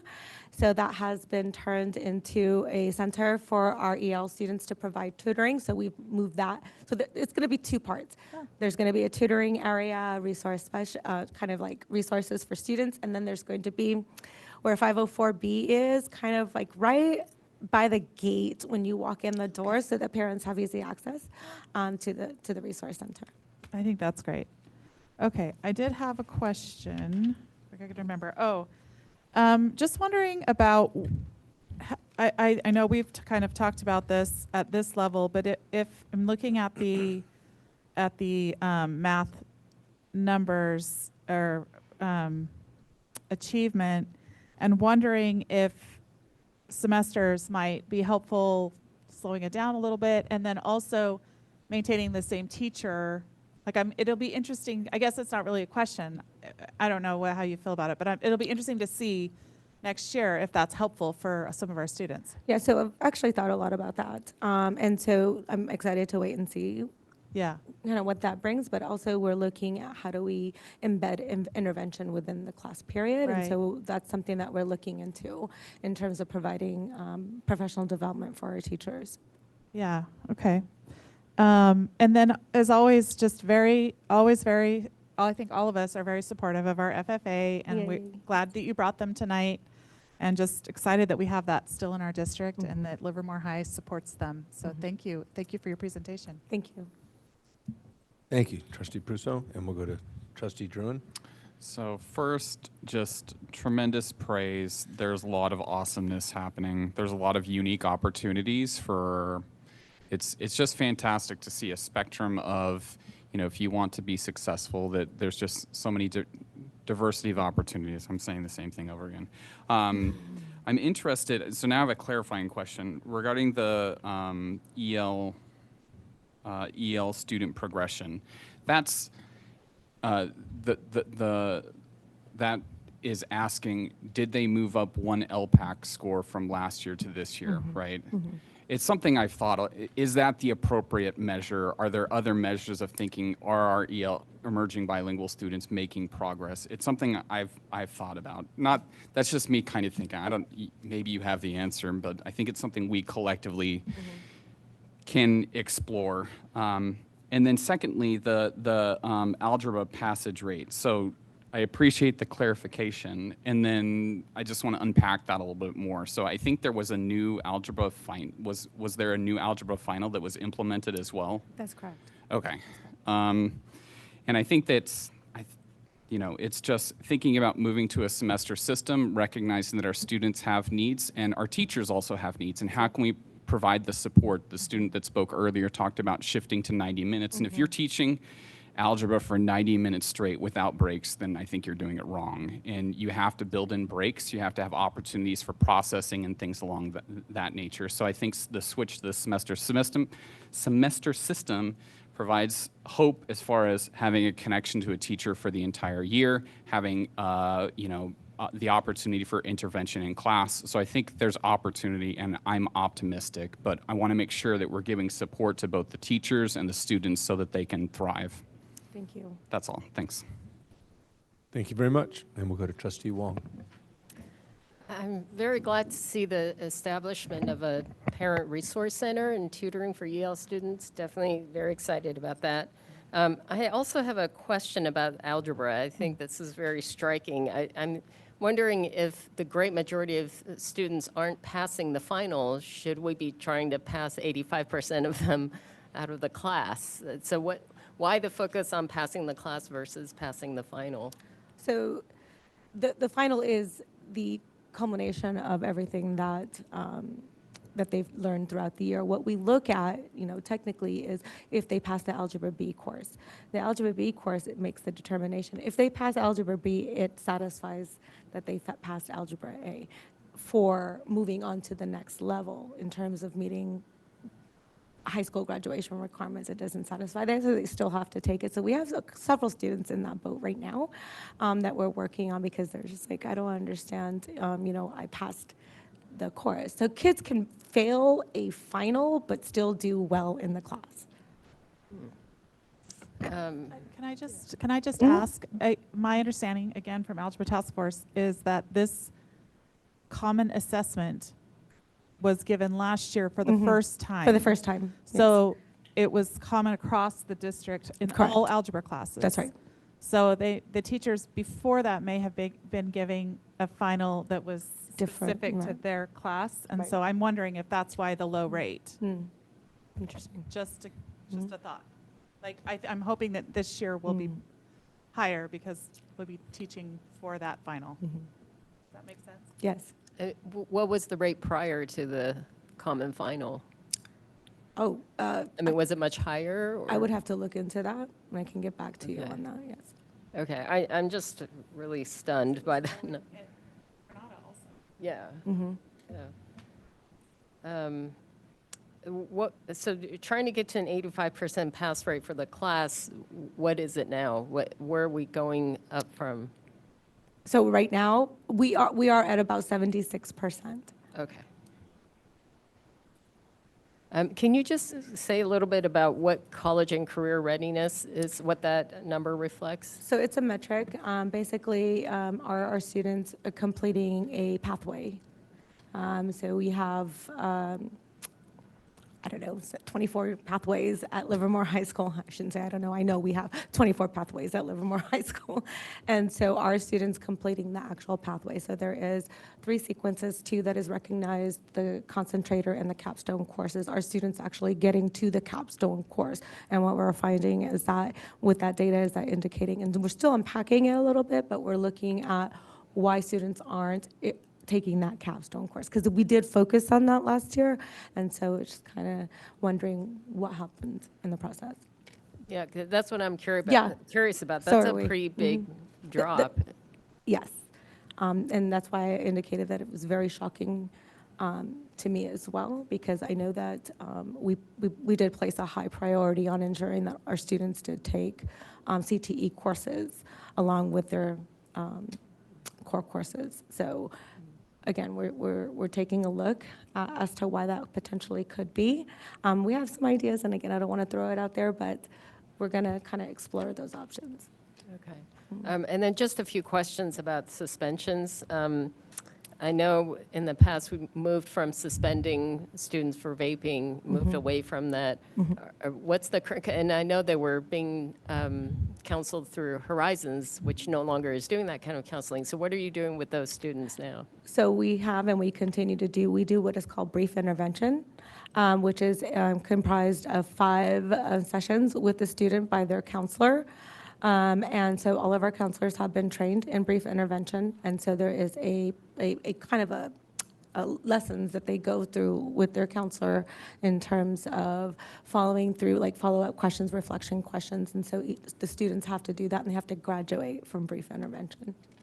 And studies recently showed that there's been an increase in middle school students vaping and a decrease in high school. Have you seen a decrease? I would say yes. Yes. That's not to say that it's not happening, but I would say I do see a decrease. Okay. But you're still not suspending those students? That's Not at this time. okay. Okay, great. Thank you. Thank you, Trustee Wong. Trustee Guzman. Hi, thank you. So I have kind of big picture, a lot of questions, and maybe you can just draw the line for me. So how often do students take the CASP math? Is that a yearly test? A yearly thing. So all the way through seniors? High school, 11th grade. Yeah. Or just to juniors? Just the juniors. Okay. Yeah. And the reason I've been out of the classroom for many, many years now, and at that time there was like a high school algebra test that California students had to pass. Is that still a requirement? Is that embedded in CASP? No.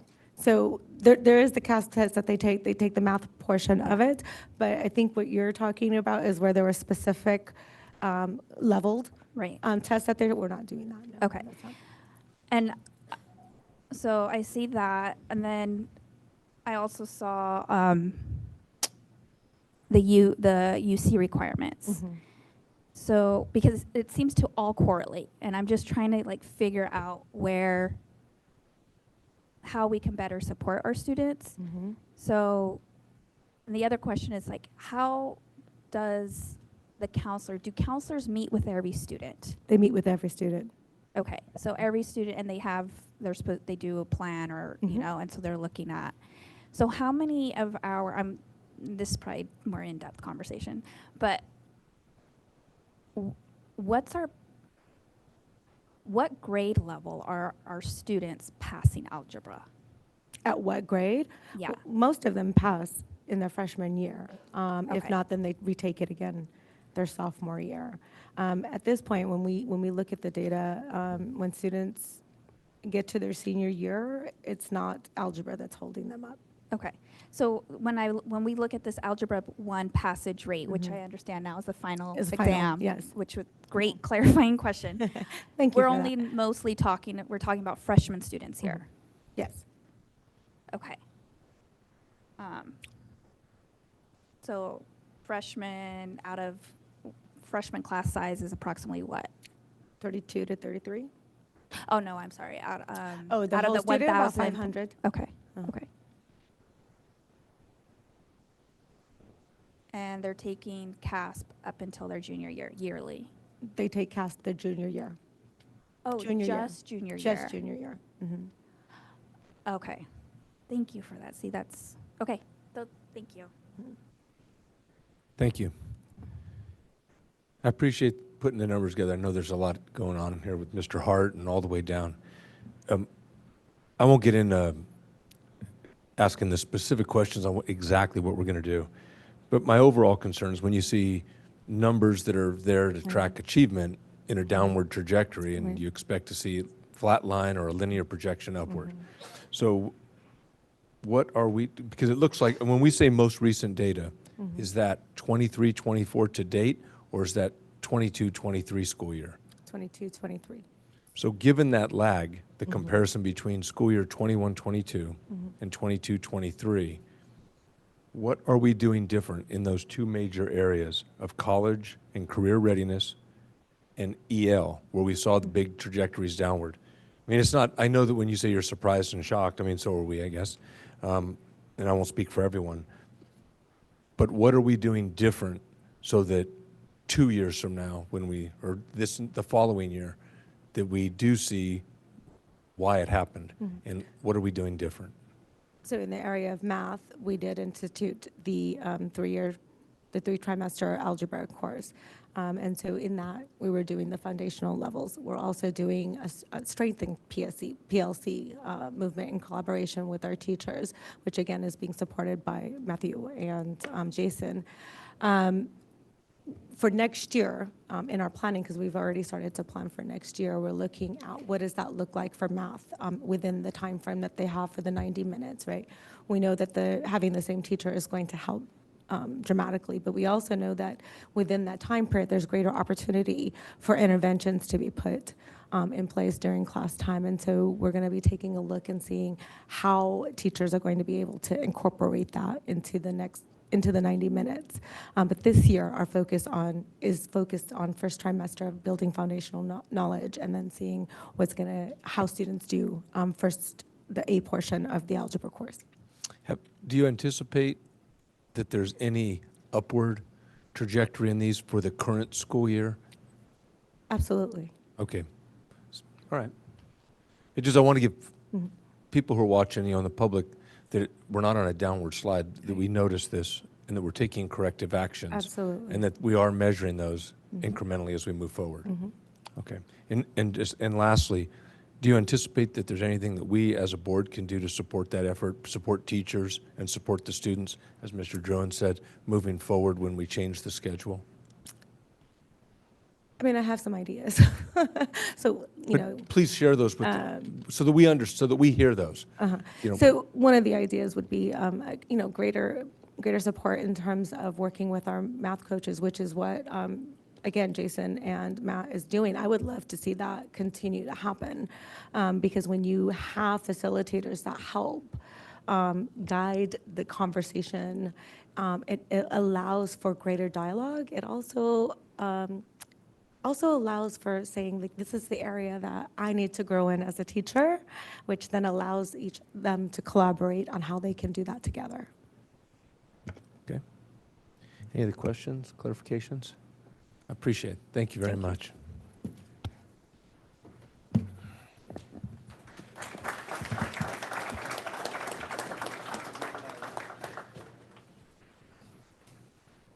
I think I have a couple more discussion items. If you could introduce 9.3. I certainly do. I'd like to introduce Mr. Matthew Hart.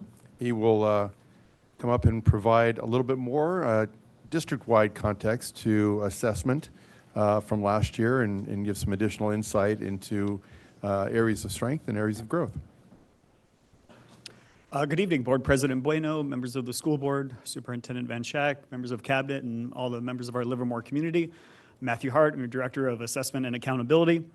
I'm excited to be here to talk to you tonight and give you our first of several. I'll be here a few more times this year discussing assessment data with you and data from academic data, attendance data, behavioral data, social emotional data, where we are under the leadership of Superintendent Van Schack, certainly emphasizing looking at data not just once a year, let's say, but looking at it throughout the year, and that's at all levels. We ask our site principals and our teachers to look at data summatively, formatively, and as progress monitoring. We do it ourselves as a district, and of course we want to do that with you here as the board as well. So that's what I'm here to do. This particular meeting is because we do receive federal funding, and so for federal funding we are required to report out state data, but really we've expanded this presentation to encompass much more than the minimal requirements of that education law. We will go through a lot. Your heads will spin, I will say a little bit. I think it'll be a lot. It's a whirlwind. There is an accompanying report that will go through in greater detail and will say more than I will do in the presentation. But what I will do is sort of whip through everything as meaningfully as I can, and at the end kind of come to a bit of an evaluative summary, enough so that even that whirlwind makes sense a little bit. So our students, we have about 13,000 students in our district. That's about, and roughly about 1,000 per grade. Almost 10% of our district are English learners or emerging bilinguals. About almost 25% of our students are designated socioeconomically disadvantaged. Almost 15% of our students are in special education programs. And then the ethnic breakdown is there as well. Our largest ethnic student groups are white students, Hispanic groups, and Asian students. This is everything that's going to be included in the report. As I said, it's an impressive whirlwind, but I still think there will be meaning to be taken from that. All the data are from last year. Right? This is a review of last year. Later on, in a few months, I'll come back to you with a mid-year report, and we'll discuss how things have been progressing this year. So one of the things I'm incorporating into the assessment report this year is our LVJUSD scoreboard. This was a project that was new to last year. Board input really helped form that, board input and feedback. It was created to establish metrics of success for our district priorities, right? How do we know that we are doing a good job with the things that are important to us? How do we reflect board policy, district work, site work within metrics that we can gauge to evaluate whether or not we're doing what we think we're supposed to be doing? Now, last year provided baseline data because it was the first year of the scoreboard, also because the previous year had been the first year back since student dismissal. So really that was baseline data at the state and baseline data locally as well. This year includes change data. And you've obviously been focusing on the change data tonight, I think, in regards to our school reports and asking good questions regarding those. And I think that's what's exciting for us, is to be able to gauge the effectiveness of things over time and where our resources are paying off and where we need to reallocate in order to help our students achieve more in the things that are important to us. This is really, the scoreboard is intended to be the central evaluation for our district, along with the California State Dashboard. California State Dashboard is an external device. This is our own internal device, and they share many things in common, but there are different emphases, I think, within the two of them. So this is part A, which is the overall district scoreboard. Across the district, we saw gains in CASP ELA and CASP Math. I know you look at that and see only 2 or 3%, but actually that's a massive gain, because the CAS BLA and CAS Math are really our most comprehensive and valid indicators of student achievement. To grow it all within that is no small task, and we saw really growth across the board with multiple student groups. Our graduation rate increased. Our average daily attendance rate increased. We did see some stuff that we want to improve. We have discussed A through G completion and college and career readiness tonight. I will at the end, you were, I think, asking pertinent questions about causality there. I want to go through some other things, and then at the end of that, kind of point to where I think the data wants to take us in terms of causal factors for why that's lower than we want it to be. For the percentage of our English learners progressing at least one LPAC level, there is a very similar dashboard metric called the LP, the English Language Progression Indicator, I think. And we have tasked ourselves with a higher job, or sort of a tougher job than what that asks for. Because what that asks is for students to go through from stage 1 to stage 2 to late stage 2 to early stage 3 to late stage 3 to stage 4. And what we have set for ourselves here in this district is the sort of wildly ambitious goal of seeing, can we get a year of progression, a level of progression every single year, right? So that students would be up and ready to reclassify within 4 years of being part of our district and be contributing amazing, not anymore emergent bilinguals, but fully biliterate students. And then we'll talk about I think the Algebra 1 final as well, and the data and the things that we're doing to work on that. I have circles here. I should have talked and clicked this so that the circles could come up as we went. I'm not getting the benefit of my circles. I worked hard on those circles. There are 2 other parts to the scoreboard. You're going to see those, part B, throughout the year. Those are the school scoreboards. I have the tough job right now of following what I think are 2 amazing schools, and I think what both principals had to say about how they are using those metrics to determine the focus of their work for the year is amazing. I know both of them are extremely thoughtful and honest about where their school is and where they want to go next, and they have used that as an organizing factor in their plans for the year. And so throughout the year, as you get school presentations, you hear that. There is also a part C, which includes basically programs affecting the metrics. It's a list of every metric that we include throughout the scoreboard, both in parts A and B, and then what are the things we do district-wide to affect those metrics. When you get the final version of the scoreboard, when there are things in it that are no longer preliminary, then there will also be a part on there where I include things that are new for this year and last year, right? And you'll be able to see there, okay, we have taken a look at that, and what else are we doing within that metric to increase the score.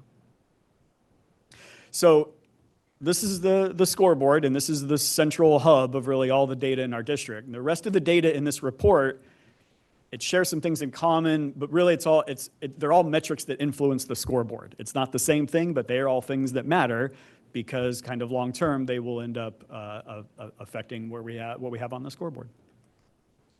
So we'll start with CAS BLA, where we did have, as I said, a 2% gain overall, and we're at 62% proficient throughout the district. This is a look at how it goes at each grade level. Third grade, so CAS was given in grades 3, 4, 5, 6, 7, 8, and then 11. That's when we take for the CAS. And the 11th grade is meant to be the culmination of all standards. It's really where students are meant to end with what are called essentially the anchor standards, which all the standards leading up to that are based off of reaching that culmination. And what you'll see with that, I think, is that it's fairly even, right? We get a kind of 64, 62, we hover around the early 60s throughout with a bit of a drop in 8th grade, but then a recovery in 11th grade. Then we have CAS Math. We did grow in this, although we are at a coin flip right now of 50% proficient and 50% not. I'm tremendously proud of the growth that we did have, but we have a ways to go as well, and we have other efforts that are intended to help with that. You'll see a bit of a difference here in our grade level progression, where we start out with third grade results that are kind of equivalent to ELA results, but then when we lose is like 6 to 7 to kind of 9% per year. There's a bit of a recovery, a little bit right around 7th grade, but then continue slippage so that we start with 67% and end with 40%, right?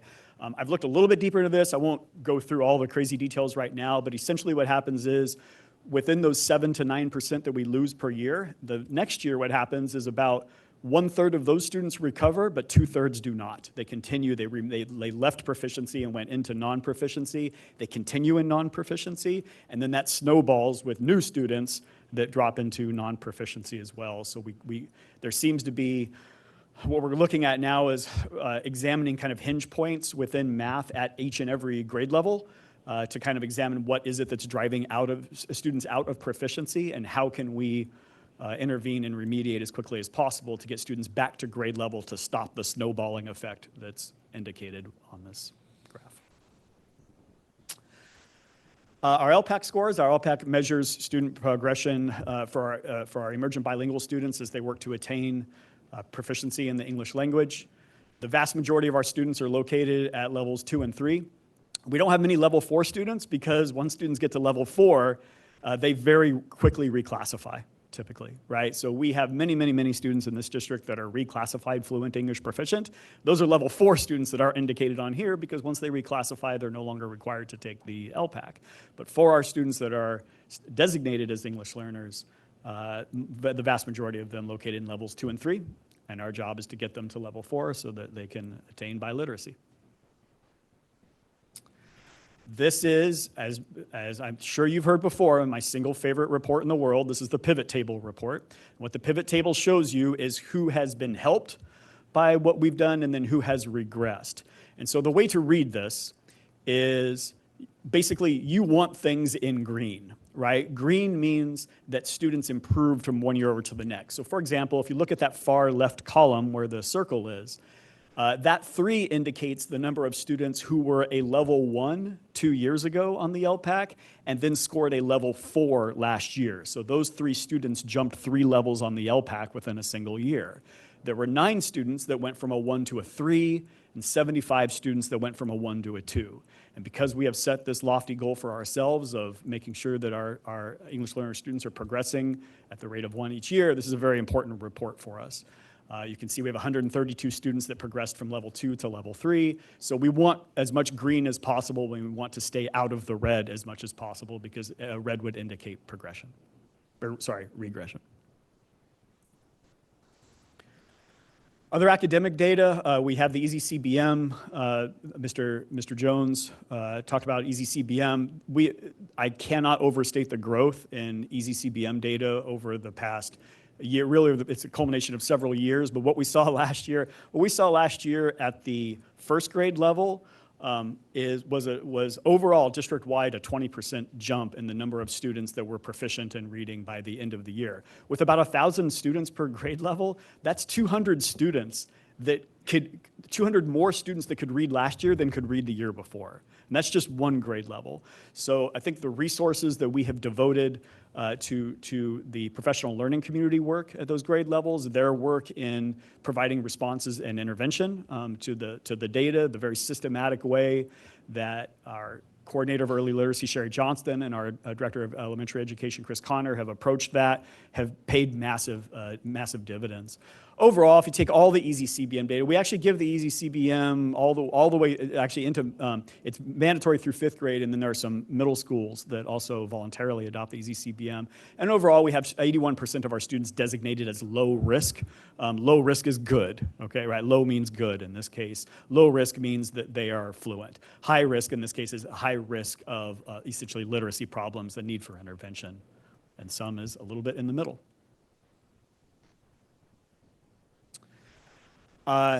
Academically, kind of on the other side, this is the hardest sort of academic endeavors that students can engage in are AP and IB programs. And so we have a list there. I won't go through the numbers piece by piece, but what I will say is that for AP, we are, for example, we are focused on numbers that are considered proficient. Over 75% of our students are within 3, 4, and 5, which colleges in general accept for college credit, so those are considered passing scores. So an extremely high pass rate on AP, and also an extremely 82% of students passing the IB exam, extremely high pass rate when compared to other AP and IB programs.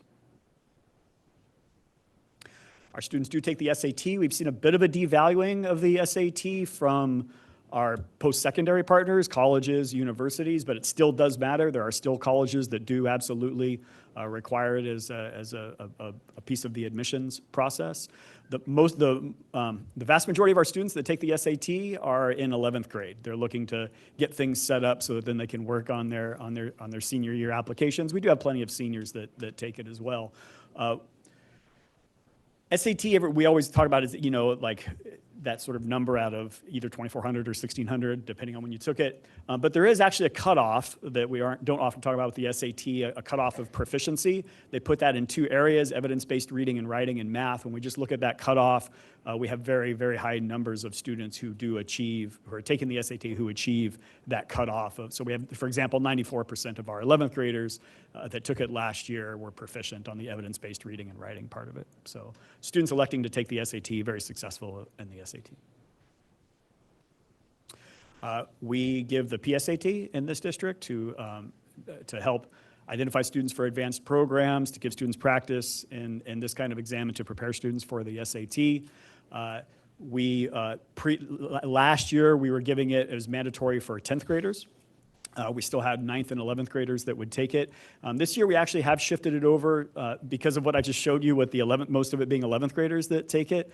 We have actually shifted it to this year being required for juniors and not sophomores. Sophomores can take it if they want to prepare, but we want to make sure that this test is in reasonable proximity to the SAT to best prepare them for when they're most likely to take it.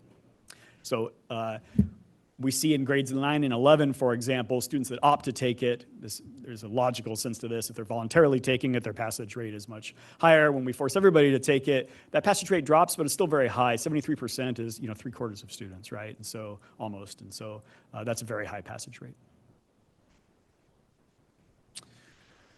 That was for evidence-based reading and writing. When we incorporate math, as we'll see in some other places, that passage rate does drop a bit. Moving into behavior data, suspensions last year, I sat in the same spot and I told you that suspensions had dropped compared to pre-pandemic levels. I think there was a narrative of concerning student behavior, and what I had said at that time was that the raw data wasn't really matching that. I wasn't lying when I said it, but what turns out is that last year our suspension data essentially returned to pre-pandemic levels. Why that would be, let's talk about office referrals. We differentiate our office referrals into major and minor. This is very important for us because behavior problems don't always result in suspension, but behavior problems often result in a loss of class time and instructional time, right? And that stuff matters as well. As Mr. Jones said, we want to keep students in the classroom as much as possible. When we look at our major and our minor referrals throughout the entire district, that's the whole total number throughout the entire district. If we look at our top 5 major behaviors, last year we saw an increase in violence, physical aggression, and fighting. Were our 2 top major ones, and that's where we saw our climb in the suspension numbers as well. Top 5 minor behaviors, though there's no way that these result in suspension, they do mirror a little bit as Mr. Jones said, physical contact and aggression was the #1 top minor behavior last year. More social emotional data, we give Panorama, which is intended to measure student social emotional competencies as well as the supports and the environment that we provide for them. And so you can see what I like about Panorama is that it gives you a percentage favorable, like the percentage of students that gave favorable responses in that area. But then it also compares it gives you essentially the percentile nationally, because we are dealing with children and teenagers, right? And for example, the emotional regulation there is at 49%, and we might say, oh, that's, something to work on there, and there's always something to work on. But when we compare it to other teenagers across the nation, what we get is that we're actually in the 60 to 79th percentile, right? And so compared to others, we're okay. Both of those bits of information are important, right? It's important to not panic because compared relative to others, we are okay. And yet we have 50% of our students that would, I think, gain from support and emotional regulation. So that's what Panorama helps us understand. As we get into the bottom part of that, that's about student supports and environment and teacher-student relationships is definitely an area of concern for us, sense of belonging. And I know that already tonight it's been brought up that We certainly hope to address that and expect to address that at the high school level through the switch to semesters and the ability to give students consistent relationships throughout the entire year rather than changing up the entire master schedule every 12 weeks. Care Solace is a product that we use and buy as a district, a wonderful product where what happens is we have students or families come to us with social, emotional, behavioral concerns, right? A particular issue. And it's, in this case, it's so intense that it exceeds our capacity to deal with it locally. However, what we can do is we can connect them with resources. We can have a talk with them. We can say, what is it? What's the sort of context? And then we can connect them with resources that are appropriate to that context. And what Care Solace gives us is a bit of an idea of what are the most intense things that we kind of deal with. It's a little bit tricky to come out of maybe trend data with this. I do have comparison data year to year, and I'm not sure I really spotted any trends there that stood out to me. What I will say is that if you take a look at some of the Care Solace stuff, it can kind of almost give you an idea of like, well, what would almost be the archetypical student that would be seeking Care Solace support, right? And if we do that, then what we see is 58% females looking for help with anxiety and depression. And that seems to be, there's a lot in there, there's a lot of other things, but that seems to be kind of taking up the majority of call for attention in this particular area. We support our elementary students with a program called Kid Connection. This helps teach social, emotional, and behavioral skills through small group intervention and games. What they do when a student goes to Kid Connection is they set up goals, and what this here measures is how much progress was there on those goals. In other words, you know, we need to have a student who is able to wait in line or is able to play, you know, comfortably with others or whatever it is. And so they set those goals, Kid Connection works on those goals, and then is progress made? Blue and green here are good. And you can see that about 3/4 of students seem to benefit significantly from Kid Connection. I'll just say anecdotal data backs that up as well. People kind of rave about the program. All right, so I said that was a whirlwind, right? And if you want to dig into any of that, there is the report, which will give you more and say more. But this is sort of my evaluative summary, a little bit of areas to think about. So certainly we have a general math achievement gap. And what I'll kind of add to some questions that were asked a bit ago is when we see issues with like UC A through G completion, that's also a math issue. Because the major reason that students aren't fully A through G compliant is because they're not getting all the way through Algebra 2. There are sometimes issues with whether students are completing a world language within that, but the vast majority of the time students are not getting all the way through Algebra 2, so they're not going to be compliant with the math portion of UC A through G. When we look at college and career readiness, that's also a math issue because the easiest way to qualify for college and career readiness is to get a 3 on ELA CASP and 3 on ELA math. We have many students that get a 3 and a 2, so they don't qualify for that one. However, if you get a 3 and a 2, you can qualify in some other ways. For example, you can get a 3 and a 2 and be UC A through G compliant. But if you haven't gone through Algebra 2, then you're not going to pass the test because that covers through Algebra 2 standards, and also you won't have gotten the A through G credit, right? So we see other things that are also affected by the math achievement, the low math achievement. Also, just a point of emphasis: super high need for English learner support, right? This is as we look at our English learner numbers and we look for improvement. I think it's important to contextualize that. What we've put into place over the past year, we expect to. We actually didn't have a set ELD curriculum in this district really until this year. And the work of our ELD coordinator, Carla Estrada Hidalgo, has been magnificent. We have, Lexia was brought up earlier, the supplemental support that provides, the core support. We have professional development happening through EL Achieve and Be Glad training. I think last year we have no less than sort of like 8 initiatives meant to target different areas of support for our emergent bilingual students. And so that stuff hasn't been in place. And I don't know why we would expect improvement, but now it is. And so I think we do. The college and career readiness concern has been brought up, and I think that the core of that is that that's also a math problem. Very successful AP and IB results when we look at our top-end high-achieving students. Massive improvement in early literacy, and what I'll say there is when we look at those top 2 points of emphasis, general math achievement and need for English learner support, what we are very much looking to do is emulate what works in one area within another area, right?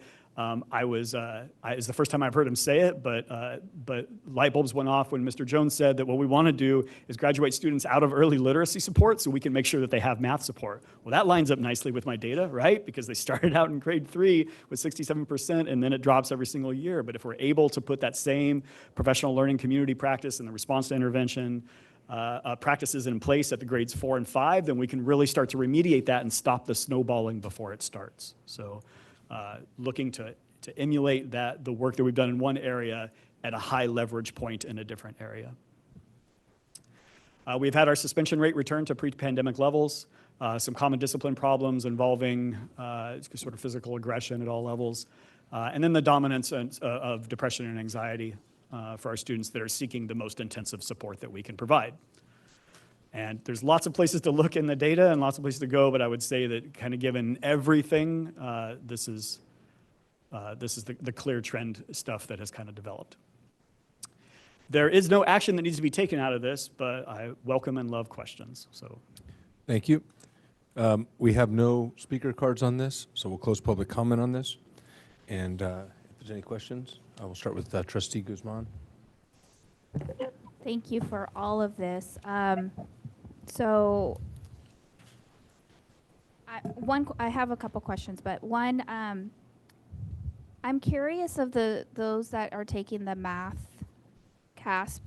I'm curious to know, and you kind of explained it, that what is their reading comprehension like? Because I'm wondering, are there word problems on the test, and is that tricking up some of the passage rates? I'm just wondering. So that's a question. Like, I don't know what the test looks like. So that's one question I have. And then also to, your name has come up several times from teachers, all in a good way.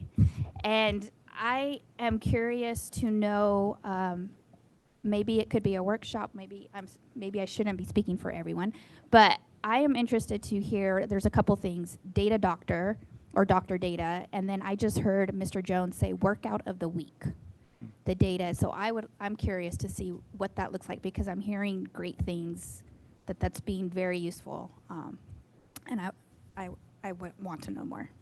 Yeah, kind of starting at the end there, I think that principals like Ms. Mohammed and Mr. Jones make it easy, right? They're looking for ways to have actionable data and looking to put those into practice, and I think that this stuff is all possible because they really do the site level work to make that happen. So they're amazing.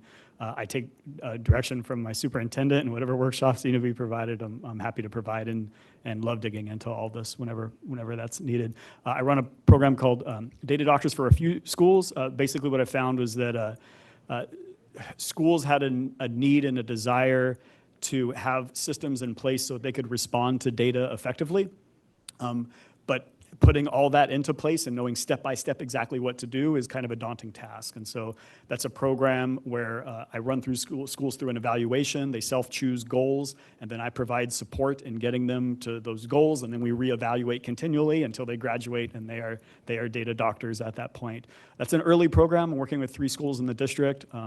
The schools have been amazing in helping me kind of flesh out the program and make sure that it's helpful for schools. And as we go through and see if it does what I think it might do, then we might look at scaling that up for whoever kind of wants that in the future. The first question regarded the construction of CASP Math. Yeah, CASP Math, it's driven by what it calls 3 major claims or areas.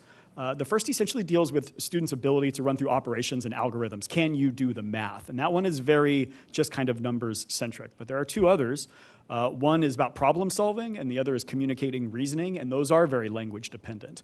You'll get a lot of what are called constructed response questions, where it asks students, give the answer and then explain what you did to come to that. And then there are long form performance tasks, a performance task on each of those that really gives students a very complex set of numbers and data and things to do, and then asks them to do it and linguistically explain how that happens.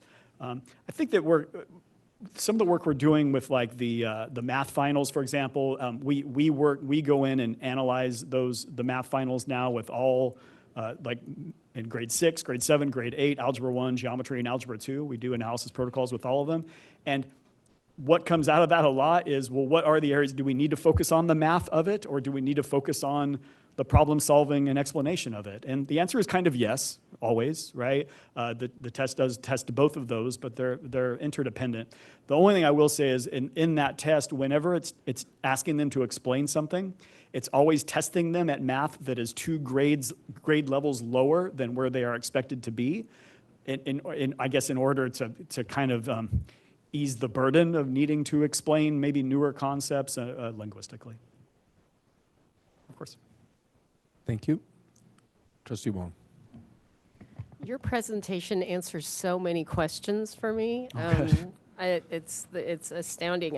And the one question I had, you actually just answered, which is, you have all this amazing data. I'm assuming it doesn't just sit in your office. And so my question was how you were getting this out to the school sites, and you just answered that. I love work out of the week and things, because you have to take this in bites. If you handed them this whole thing, they wouldn't know where to begin. And I love that you're also helping to bridge to the accountability part of it. I'm not just assessing you, I'm helping you figure out how to address all these issues. So I just appreciate what you do so much. And I also, like Trustee Guzman said, hear your name invoked so much by teachers and administrators. And you're really giving them kind of guidance and a map for how to make improvements that we know we need to make, but don't really know how and where. And so I just really appreciate the work that you do. I appreciate the acknowledgement and the kind words, and I'll try to live up to them. Thank you. Trustee Pruso. Yeah, I sort of similar. I too have heard your name out there in the district in all positive ways. And I just too wanted to thank you on behalf of us, because data is important for us as a board. That's basically all we have. We're not in the classrooms every day. We're not with the students. We don't know how they're doing except for through data. And I feel like you have been able to figure out a way to present it to us. Sometimes it's overwhelming. But the fact that someone is doing it and looking at it and helping administrators and teachers go through it, I'm confident that we're going to see some positive growth in our achievement because of the data. I think we can't just sit and wait for nothing to help. We have to try. We have to try something, and to me, this is a good start. So I just wanted to say thank you for your efforts. Thank you. I appreciate it. Thank you.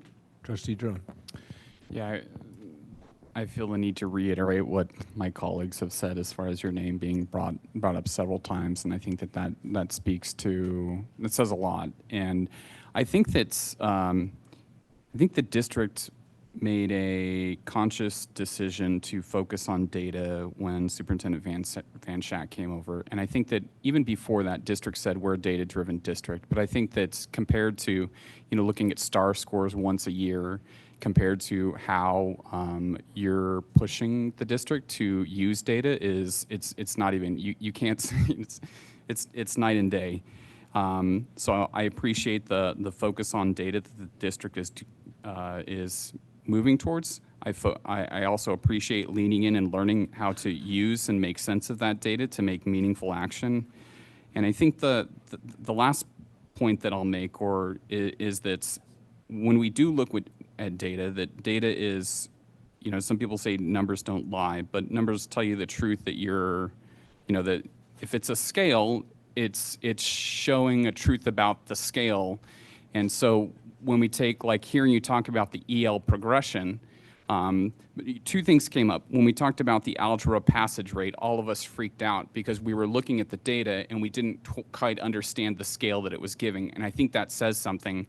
And then secondly, the EL progression, because all of us have talked a lot about the EL progression rates, and to understand that we're using a certain scale as opposed to other ones, because if they are making incremental progress, that's different than seeing a decline in progress. And I think that that's something that we need to be careful of when we look at data, because if we see decline, lack of progress, we think something's broken. And if we use a slightly different scale or a more fine scale, we might see incremental progress and think that maybe I think it's just something that we need to pay attention to. And it's nothing against you. It's just us as how are we what are the scales that we're using to measure progress. So, but thank you.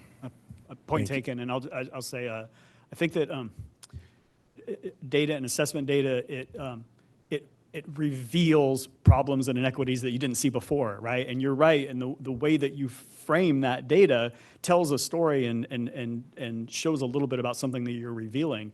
But that's why it's useful to see it from the different perspectives and to use different data points and to use both our scoreboard and the state dashboard as kind of evaluative tools. I've been using this year a line that I've stolen from the great educator Anthony Muhammad, which is use data as information, not condemnation, right? All of our principals, their reports, it doesn't matter whether the data is good or bad, there is always expected to be a next step, right? Where the data is might indicate the nature of that next step, but there is always a next step because there's always another student to help. So that's the bar that we've set for ourselves, and I think your point's well taken. And I think all data leads to action regardless of success was written on the top of it. And I think that mimics what you're talking about, which I think is, we're not here to hide things. We're here to lean in and try and solve problems. Yeah. Thank you. I just have one specific question on this, the data analysis. When you do the aggregate of all students, and you look at the breakup of kids demographically, it looks like that's on page 2. When you go to page 11, and it's on the carousel list thing, it looks like it's pretty equivalent. And I know it's generalized, but how we have them listed: white, Hispanic, African American. The one that just kind of stands out is that almost 20%, 19.5% of our kids are identified as Asian, but only a small number, 5%, reach out under that. And I just wonder if there's any work being done to reach that demographic, because everyone else seems to kind of come in by their percentage. 47% of, as we identify, white, but they're 45% of kids. They're all run pretty true. It just appears as though the kids who identify as Asian are not reaching out in that area. We have a coordinator of wellness, Lisa Hennon and Danner. I know that she meets with the counselors monthly with Jason Kurlikowski. I know that they review Care Solace data and other data as well. They look for trend data and look to examine as well. I'm not in those meetings, so I can't speak to that in particular, but I know that they both do an amazing job of seeing the same things and looking to address. We don't want anybody needing help and not being able to get it, right? And that is, I think, is what you've identified as, hey, let's make sure that this is available to those that need it. And so I know that she does a great job in working with our counselors to make sure that that's the case. Okay, I just wanted to call it out just so that we are actually looking. I mean, I appreciate you highlighting something that I didn't highlight. So, right, it's just when you see, the silent minority and people aren't Right. reaching out, and then clearly it looks like they're silent here. Yeah. And then also, as we progress through this, I came out of a profession that uses data for everything and did it for years and years, decades. Just one thing I want to see as we go forward this year, next year, I appreciate that we can use this for comparative purposes and allocating funding, is that we don't change the methodology. Sometimes we change, you have to change the methodology, or so you think, but it also masks and you get these improper comparisons. And then you're always in that lag period, like we're waiting for the next year. So I'd like to see some consistency, if not complete consistency, in terms of how we analyze it. Even if a better system comes up, sometimes exact comparisons do you better in terms of moving forward. Yeah. Agree. Point taken. That's it. Thank you. Thank you, Mr. Hart.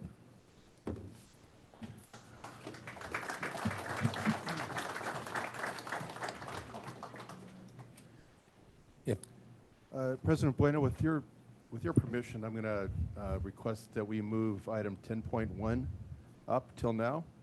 We have a number of folks here to participate in that, and I am seriously doubting that when you were asked to come to the meeting tonight, you thought you were going to get an hour and a half of student achievement data, so thank you for hanging in. But with your permission, I'd like to move forward 10.1. And then we'll get back to 9.4 after that. Okay. Seeing no opposition by that, let's please make that change to the agenda. And if we could introduce 10.1, please. Absolutely. So this evening, I'm here to discuss the Community Workforce Agreement and ask the board to adopt this. This is something that has been a labor of love for a number of years, and I want to talk to the the board in general terms about what a community workforce agreement is. Then we'll talk specifically about the workforce agreement that we've developed between the district and the Building Trade Council of Alameda with Mr. Kluver and Mr. Werner kind of leading their team. And then we'll talk a little bit about the participants in this and maybe get some questions and comments from the board and community. So this is also known in some places as a project labor agreement. And so if you were to Google CWA, you'll also see PLAs. They're one and the same. They're agreements between organizations and local labor.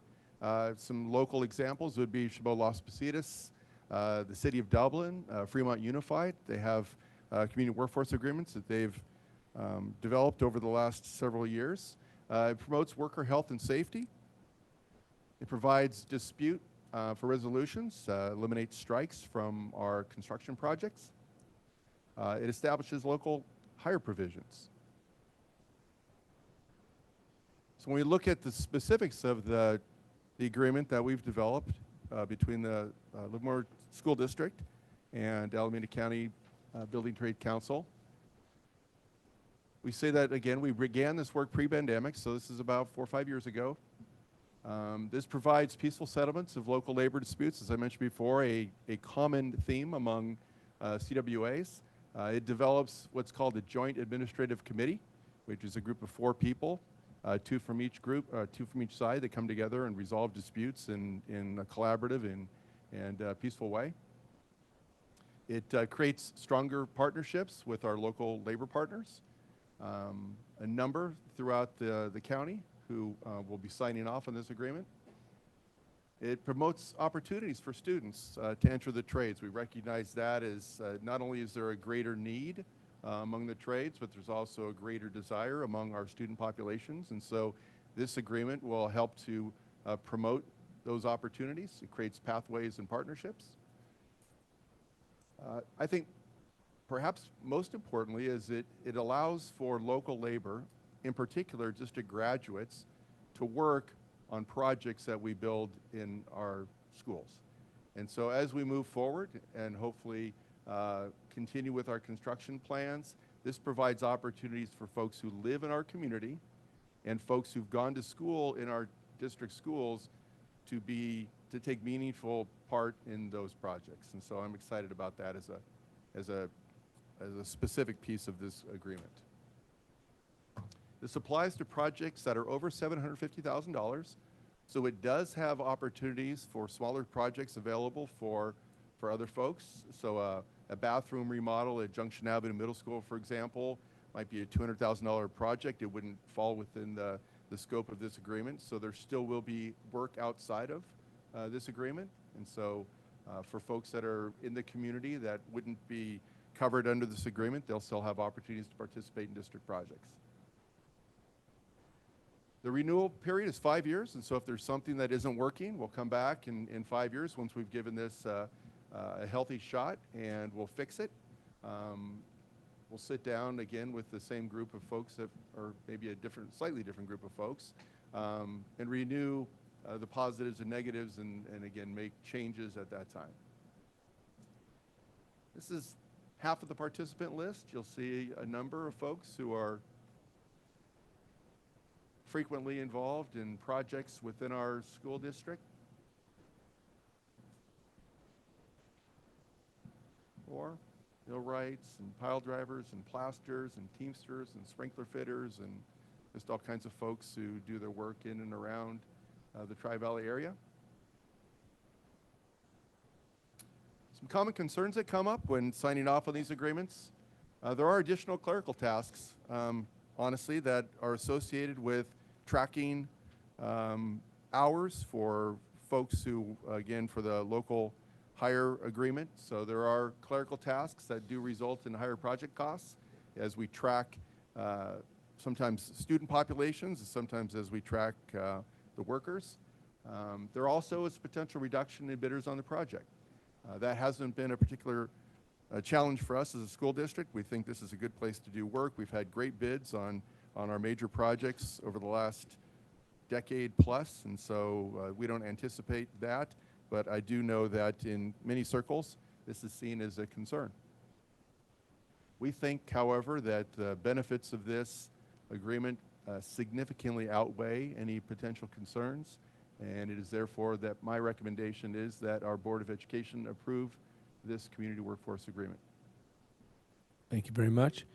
I know we probably have some questions. We do have speaker cards on this, and there'll be a 3-minute on the speaker cards. And so I'm going to call up Danny Mangan. I might say it wrong. Please repronounce it when you guys come up. Mangan. All right.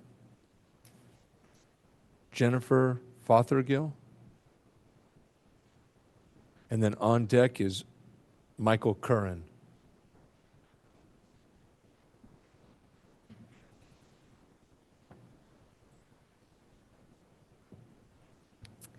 All right.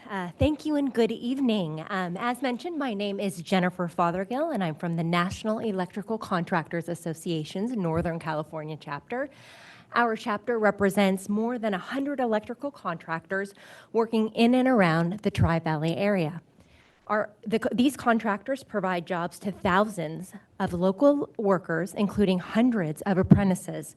More specifically, we represent contractors whose businesses are based here in Livermore, who hire local electricians who reside in Livermore, and are strong advocates for education and community. I know my time is short tonight, but I'd like to provide you with a couple brief examples of how our contractors are embedded in the Livermore community, are committed to increasing apprenticeship training opportunities, and support pathways for students to enter the trades. So let's focus on Livermore High School. Recently, one of our contractors received an award recognizing their work on Livermore High School's gym. The well-designed and executed multi-use space is now a functional, modern asset to students and faculty and the public. Not only do our local contractors connect residents with sustainable careers, but with pathways towards these careers. We are so excited to be hosting Livermore High School's green engineering students for an upcoming field trip. They'll be spending the day at the Alameda County Electrical Training Center, learning about the local electrical construction industry. With an aging workforce, it is very important, now more than ever, to ensure we are indenturing, training, and employing more apprentices. We need to promote, recruit, and retain more workers in the construction industry, and adopting this community workforce agreement will definitely assist with those efforts. Thank you again for your time this evening. Thank you. And Michael. Yeah, Michael Curran, and on deck is Miguel Castro. Thank you, guys. Thank you for your time. Appreciate you listening tonight. My name is Michael Curran, CEO and owner of Red Top Electric, a proud Livermore-based union electrical construction company. I think we did a great job of showing the benefits and things on the slide, so I won't repeat that. But what I want to tell you is just a little something that we have done. We moved here in 2006. We started a relationship with Livermore High School and then with Granada High School, actually hiring your graduates. To date, we've put and helped mentor 7 of your graduates all the way through apprenticeship programs, and they are now electricians living, working right here in Livermore. And actually something I'm really proud about, the first person who started this way back in 2008 is here tonight. His name is Colton Birmingham. He's right back there. Colton, raise your hand. So he is a proud Livermore High School graduate. He lives here, he works here, and he's a leader in the industry. So I think, I heard a lot of talk about CT, career track. I think that, just would ask you to think about being in this agreement means way more than just the projects. It really impacts the community and your graduates. So I would challenge you to think of how many more Coltons are in your school district right now that could really have a great career track in the trades. And that's what the partnership with the building trades really means to me. It goes way beyond the jobs. So thank you. Thank you. Now, Colton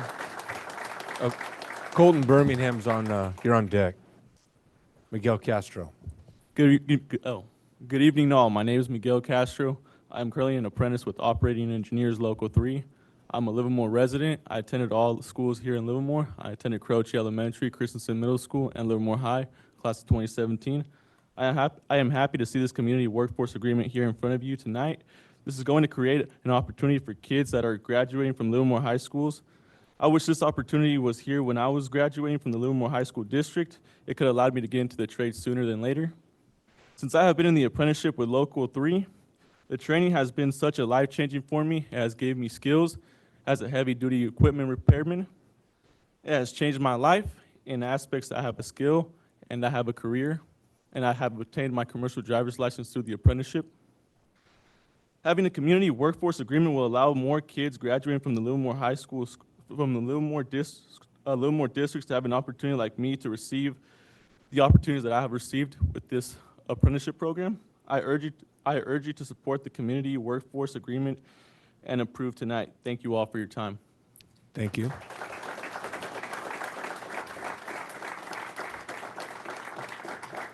Colton Birmingham, and on deck is Mike Stroud.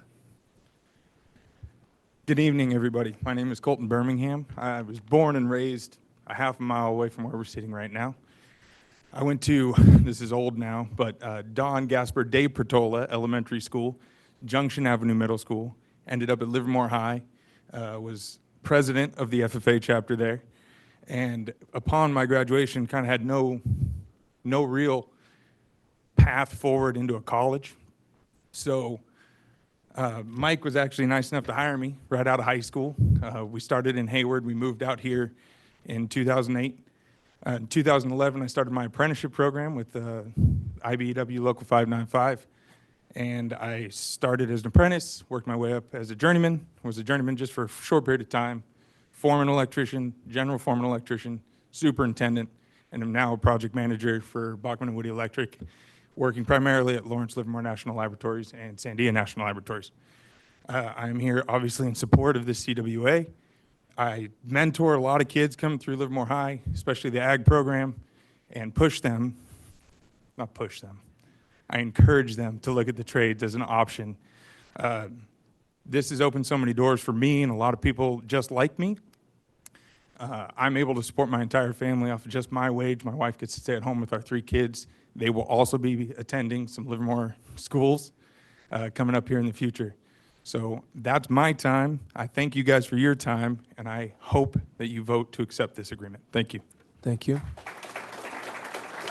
Mike Stroud, and on deck is Ron, I think it's Heiss, or Heiss?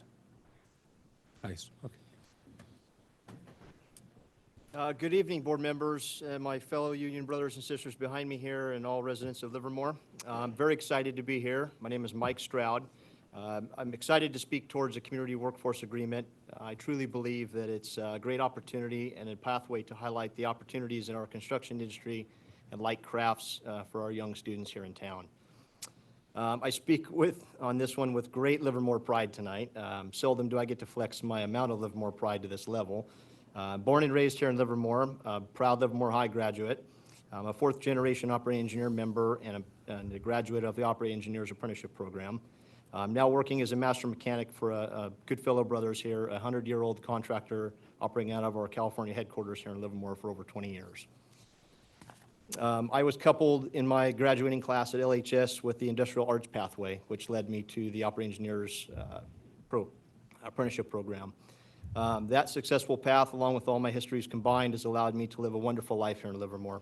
I own a home here in Springtown with my wonderful wife and 3 children, all of which are students at Croce Elementary currently. And I believe that having a strong community workforce will allow the strengths, or to show the strengths of our local audience and what they can achieve with comprehensive training, and most importantly, the understanding of safety while performing our craft. The importance of going home to our children and family every night safe and sound is of the utmost importance. I look forward to showing my own children the opportunities in this line of work fortified by the schools that they're attending. I truly believe that it's helped me get where I am today. So thank you for your consideration of this community workforce agreement. I'm excited to see what we can build in the future with our children. Go Cowboys. Thank you. Ron Heiss, and on deck is Brian Werner. All right. right, good evening, everyone, and thank you for having me tonight. My name is Ron Heiss. I'm a part of Sheet Metal Workers Local 104. I'm an 8th generation Livermore resident. I graduated from Livermore High School in 1985. I completed my sheet metal apprenticeship in 1994, and I'm working now as the General Superintendent of Southland Industries in Union City. The opportunity before you tonight to have this community workforce agreement has great opportunities for kids graduating from Livermore schools. This agreement will create a pipeline for kids into the trades, which creates a career opportunity for someone that does not want to attend to college. For me, I wanted to get out there, work out with my hands, out in the field. College wasn't for me, and this has been a great path for me. This opportunity also gives kids a chance that are graduating to have a middle-class career. I know having a middle-class career like this, I was able to raise 2 kids that both graduated Livermore High School, along with Jackson Avenue, along the way. I wish there was an agreement like this as I was coming through school as a pathway to get into the trades. Early on, traveling all over from San Francisco to San Jose and beyond, there wasn't much work in the Livermore Tri-Valley area to support the middle-class wage. So I urge you to support this community workforce agreement and give kids the opportunity that my kids or I never did get. So thank you very much. Thank you, sir. Brian Warner. And our final speaker is Andreas Kluver. All right, good evening, everybody. Brian Warner, I'm a business rep for the Sheet Metal Workers, Local 104. I'm also a resident here in Livermore. I attended Livermore High School. I graduated from there. 2 weeks after I graduated, I entered an apprenticeship program with Sheet Metal Workers, Local 104. And shortly after that, I fell in love with it. But there was one problem. I was driving to San Francisco, San Jose to go to work because there was no work here. There's opportunity here for us to put local folks to work. If we just had that opportunity much, much sooner, I wouldn't have had to get up at 4 a.m. and drive to be in San Francisco to get to work at 6. Sometimes you're up at 3, depends what time you got to start. But the opportunity for the kids coming out of school, having some local hire requirements like this PLA has here, is going to be huge. It's going to pay dividends to give kids that don't want to go to college that opportunity, that second chance. I wish it was here when I graduated high school because it would have just happened that much sooner for me and everybody else, right? But, you know, I urge you guys to support this tonight. I think it will impact kids tremendously for the future. I think we're going to have a short gap here on skilled tradespeople. It's going to have a great effect on kids. It's going to bring projects in on time, under budget, more safely, right? I think it's some of that union labor's already proved on some of the projects you guys have had in the past. So I urge you guys to support this project. Thank you. Thank you. Our final speaker, Andreas Kluver. Good evening, President Bueno and staff and board members. My name is Andreas Kluver, Secretary-Treasurer with the Alameda County Building and Construction Trades Council. And I think a lot's been said already, so I'm going to try to keep brief. And I think the testimony from the real workers, I think, speaks volumes. I do want to thank Superintendent Van Schaak for working with us all these years, in fact, on moving this forward. As many of you know, some of you were here, we started this process with a workshop, I believe was in 2019, right before the pandemic, and really weren't able to take this up. Only about this year we were able to start re-engaging on this. The trades have had a great relationship with the school district. We've been there in support of bond measures, failed and succeeded, and we're looking forward to future ones. Our nonprofit, CTWO, has a partnership with the school district in terms of working on the CTE programs.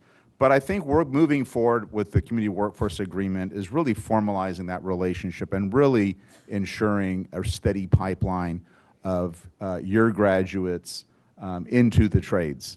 On the one hand, it enhances and increases job opportunities for union members, and on the other side, it actually brings in more members and creates that direct pipeline. So I think we're really excited about it. We've put a lot of effort into the local hire language.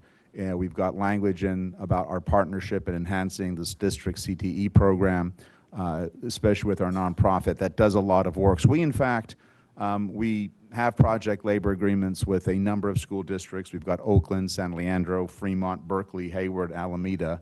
And all these school districts, we've worked very hard to develop the CTE.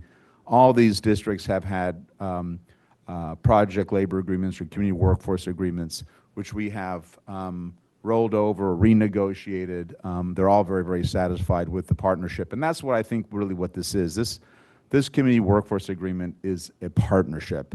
Yes, it's a contract. Yes, it's got terms, but it really is about the relationship and us working together. And if there's issues and problems that come forth, we're the first ones to be flexible, to revisit language in the agreement if something's not working out. We want this to succeed. This is your community workforce agreement for you and your students, and we want it to succeed, and we want a great future for them, and especially in the trades, a real career where every job is a prevailing wage job, where every job is safe, where every job has medical care and retirement. So strongly urge you to support this and really look forward to continuing to work with this district. Thank you very much. Thank you. With those comments, we'll close we'll close the public comment and take any questions, concerns, or comments from the board. Question? Trustee Prusso. Thank you. Okay, I do have some questions, and I honestly, to be very honest, I actually don't know how I'm going to vote on this yet. So I appreciate all of you guys coming and speaking, and I just want to become more informed and educated. This is not within my area of expertise, so I'm trying to understand and learn what this is. So I hope you'll bear with me as I ask some questions. My first question is there a reason that this is an action item and not an information item? This agreement has to be approved by the Board of Education. But why an action item first? Why not an information item? The reason that I'm asking is because 4 years ago when this came, we tabled it because we didn't have, the board members at that time didn't feel like they had enough information. The board workshop that he referred to, I was not at. It was before I was on the board. And I have not had any education since then as a board member on what this is until tonight.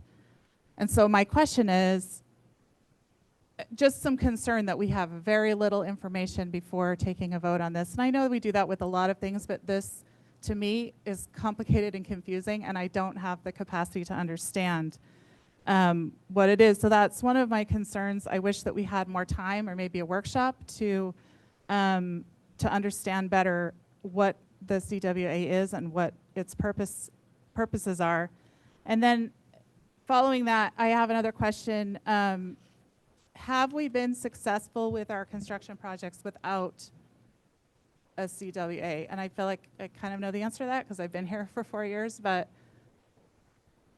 do you want to answer that? Is that a question? Yeah, sure. Of course we've been successful with our projects. I know that every project has its bumps, and we've had projects that were, didn't come in on time in the past, and many projects have been completed beautifully. So yeah, I'd say we have a long history of completing our projects on time and in a manner that we're really proud of. So I'm just curious, why would this agreement make that different, make it better, if we've already had good experiences with our projects? It's more than just having good experiences with projects. I think it's about building partnerships with local labor. It's about providing additional opportunities for our students, as was pointed out, opportunities that maybe students didn't have in the past. So yes, part of it is we want great projects. We want them done on time. We want them done under budget. But we also want much, much more than that. And we feel like this agreement is going to provide more than just great projects. It's going to provide great projects that are completed with local labor and proud graduates, and more of our students going into the trades, and more of our students able to participate in projects not just in the near term, but in the long term. So I'd say, yeah, if our sole goal was great projects come from great people, Right. and we have great people. Well, I mean, I did hear a lot of people talk about their experiences going to our schools and now being in the trades. So are those opportunities for our students not available currently? that will only be available if we have the agreement? Like what is going to be the difference? What is going to be available for our students that's different than now, is my question. So what the agreement sets up is it sets up, there's different parts of the agreement that set up opportunities for us to work with local trades to develop broader pipelines, more opportunities for the trades to go into classrooms, to show up at career fairs. It formalizes. In the past, we've gone out and said, hey, we'd love to have you come to the career fair. This formalizes that, and that this indicates sort of a higher level of support from the partnerships that we've sort of crafted through this agreement. So just more of what we've done in the past that's been successful, expanding that. And I think it takes away some of the happenstance, and it allows and creates a direct pipeline through pre-apprenticeship and allowing the direct communication and that ongoing partnership. I came out of the trades, and my father was in the trades. And the thing that has changed is a lot of kids don't have that exposure, and they just don't know about it. Most of the people is a pre-apprenticeship for our current students? What does that mean? That's the goal. So is that's to for students that are currently in our schools. They to would step- have a pre-apprenticeship opportunity before they there's- graduate? Potentially, depends on their age and depends upon the agreements that we create. But I think it's designed, this agreement is designed to formalize things that we've done in the past here and there. This is designed to formalize some of those opportunities so that they're more broadly available to our students. I mean, because that's what I would like to see, is if we do something like this, if there could be more than we're doing now, opportunities for our students, including pre-apprenticeships. I don't know if they do that. Can 16-year-olds come for the summer and do an apprenticeship? I don't know. I would love to see that, because I don't think that's something that we're doing now, so that would be something different. Like, I'm just trying to figure out why, you know what I mean? Like, you've given me some things, but I don't feel like they're different than what we're already doing. I think there's quite a bit that is different in that, like the no strike clause. Disagreements on jobs. I know at East Avenue there was some disruption with painters and things like that.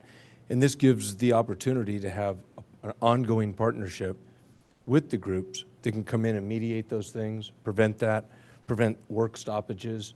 And if you look at the projects that we've done, the most successful projects that we have done that were under budget and on schedule, if not ahead of schedule, were the ones that were signatory, the Roblin ones. Yeah. It was, our big projects, the Yeah. big keystone projects at East Avenue, Joe Mitchell, and Livermore High School.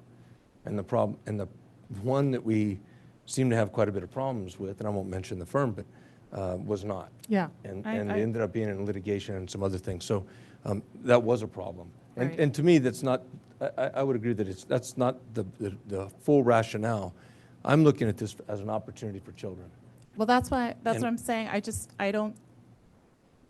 No one has explained to me what's going to change with that, because I see that a lot of these people came out of our schools and are doing this without the agreement. So I guess my question is, what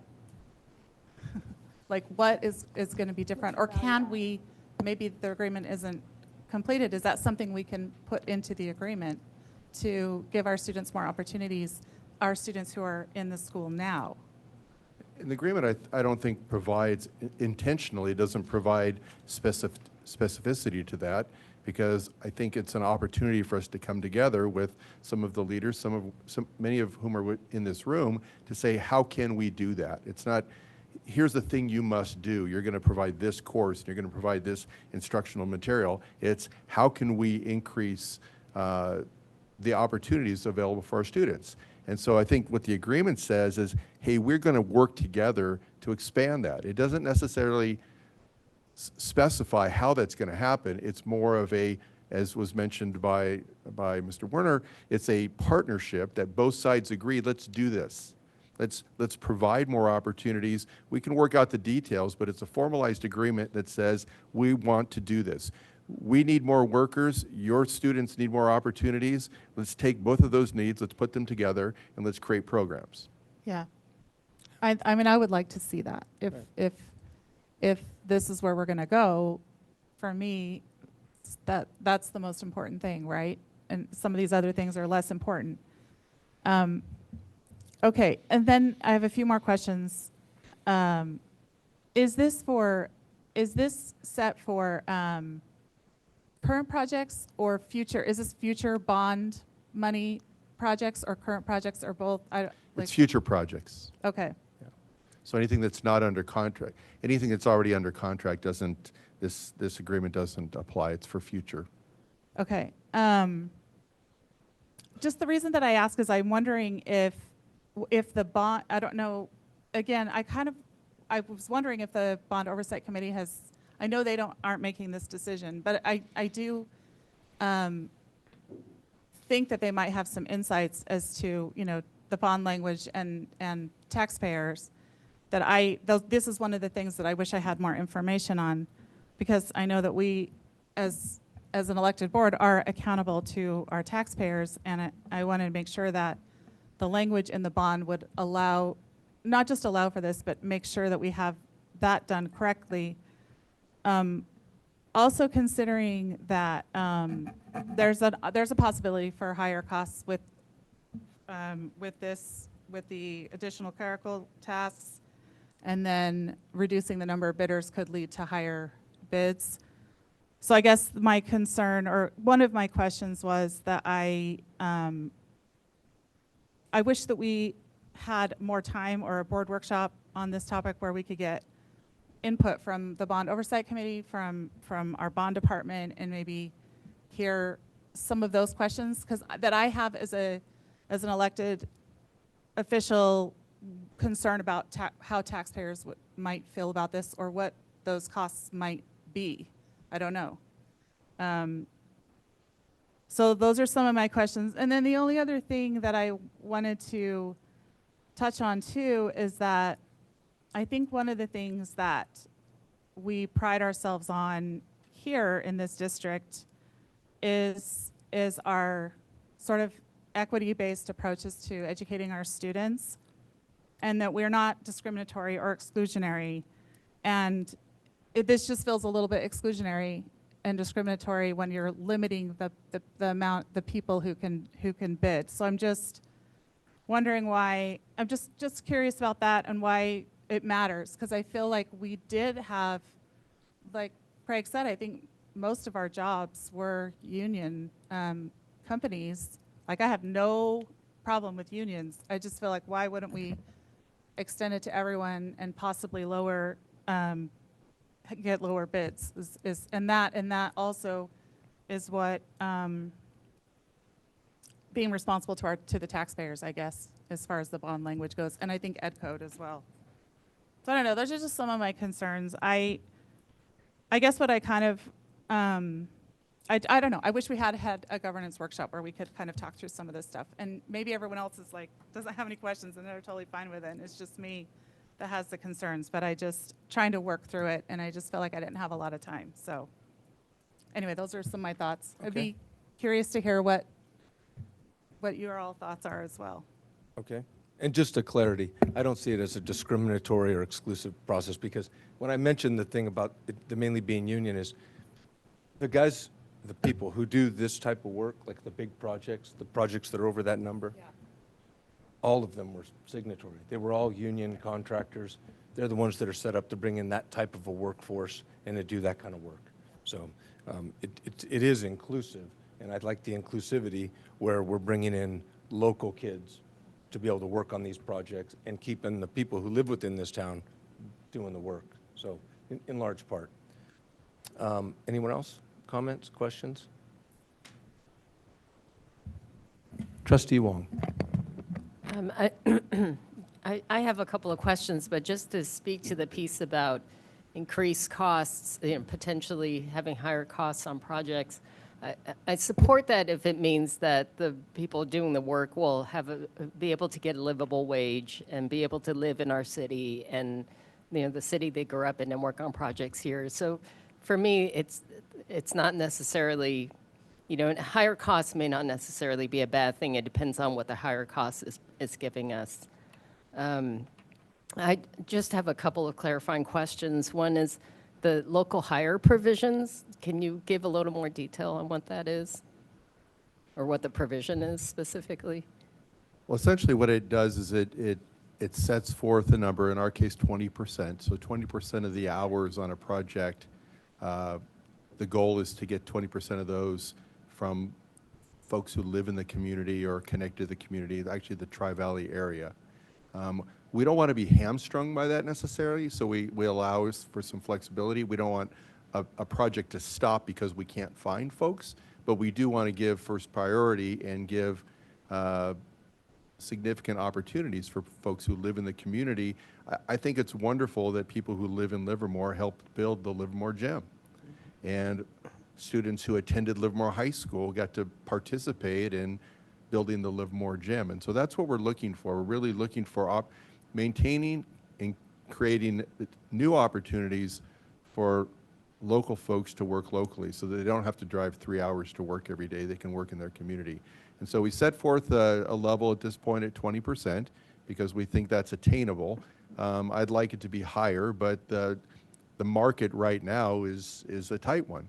And there's far more work than workers, and so we don't want to put ourselves in a position where jobs shut down because we set this unrealistic goal. We want additional opportunities for local workers, but we also want to make sure that our projects get done on time. Can you say more about whether this agreement means that the projects, if we have projects over 750,000, it'll first be offered to the people that are part of the agreement, and then if they refuse it or we don't get a contract, then we can open it up? Or what does the agreement, what is it specifically? Yeah, there's not like a refusal. What it does is it sets aside, it says larger projects are covered by the terms of this agreement. The terms of this agreement provide opportunities for our local laborers first. And so I suppose there's a situation in which we get no bids at all, and we would work with our Joint Advisory Committee to deal with that. I'm sure if that were the case, they would be the first ones to say if no local signatories want this work, then find somebody to do it. That's typically not the case for the large projects that we do, the multi-million-dollar projects. And we set aside very specifically and very purposefully the provision that it's for projects over 750,000. So we don't eliminate all work that we do. We don't move all work that we do under the terms of this agreement. We just move the larger projects. And so there's still small projects that can be done by local non-union shops if that's who comes in and bids it. But really the larger projects are defined by this agreement. And so that's why we created the $750,000 minimum so that it would be for the larger projects. And essentially those become union work. Is it not true that non-union contractors can bid on the work as well? Yes. Right. And there's certain provisions in the agreement for that as well. Correct. I'm sorry, you just said they can bid on the projects? Are able. That's my understanding. I believe that they can bid. Yes. But there's provisions in the agreement that make that less likely to happen. Right. Like what kind of provisions? Yeah, now I'm confused. What kind of provisions make it less likely for them to bid? I may turn to Mr. Kluver if he's out there to speak to that, or Mr. Werner, who are more.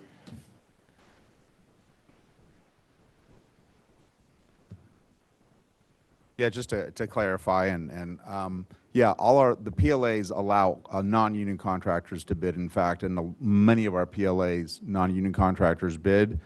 What the limitation is the use of union labor. In other words, so they can bid on a project, but they then have to pull the labor out of the hall. However, we do have a provision in there which allows them to use their core employees for the project. I think we have a 5 core employee provision. So, and on all our school district projects, I mean, with all our PLAs we have lots and lots of non-union contractors that bid, and it's actually advantageous. And to the issue of it actually encourages some non-union contractors to bid. Let's say you're a small shop and you don't really have a very large workforce. You can take on a bigger project because through the PLA now, you can go to the hiring hall and make the request for union workers to come, and the union will honor it. Through the PLA, we will dispatch our workers to non-union contractors. And the same also just in terms of a question with regards to local hire, there's a provision in the community workforce agreement which obligates the union when they get a request from a contractor for a local resident, it then allows them to dispatch that local resident. Normally our hiring hall provision is first come, first serve, but with a community workforce agreement that has a local hire requirement, the contractor can say, I'm working on a Livermore school district project, I need a Livermore resident, and then in the dispatch procedure, then that first Livermore resident can be dispatched and so-called jump the line. So it does encourage that local hire provision. Would stay there. Okay. So are you thinking like maybe like a subcontractor who's maybe, you have a large contractor, then maybe a subcontractor comes in locally and they can utilize the union labor, but they may or may not be union. They can bring some of their employees along as well. Do their employees, I know that I know this came up last time, that's why I'm asking, and I don't remember the details.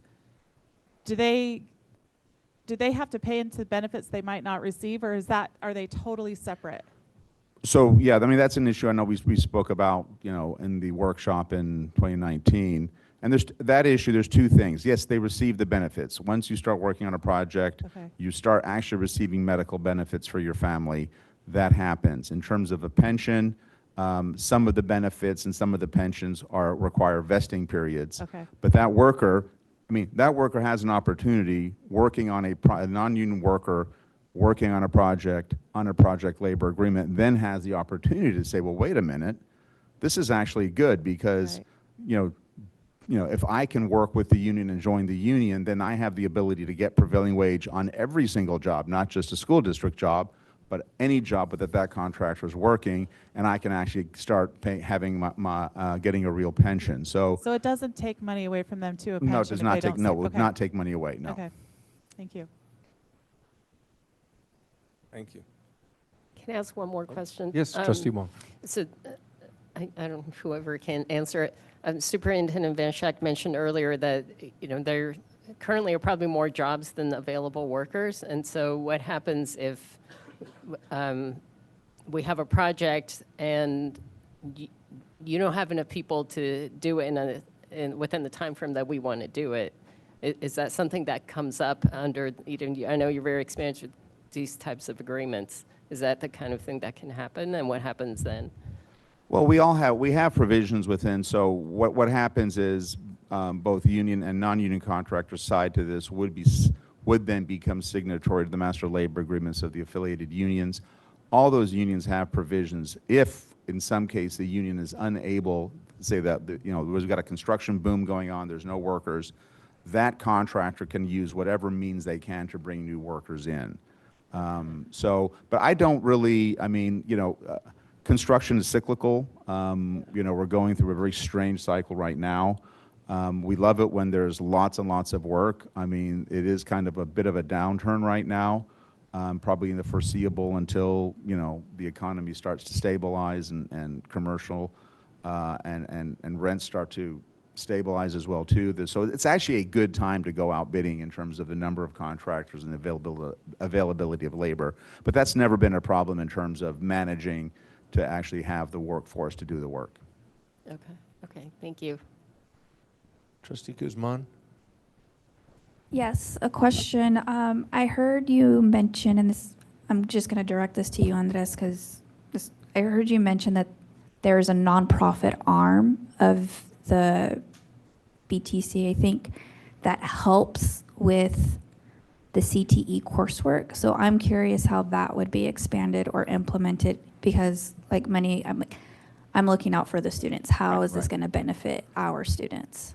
So the nonprofit organization that we partner with, Construction Trades Workforce Initiative, one of their goals is to ensure that any type of pre-apprenticeship program, be that a community-based program, be that a school-based program, community college, has the curriculum in place. We call it the MC3 curriculum, which actually enables those students graduating to get into our apprenticeship programs.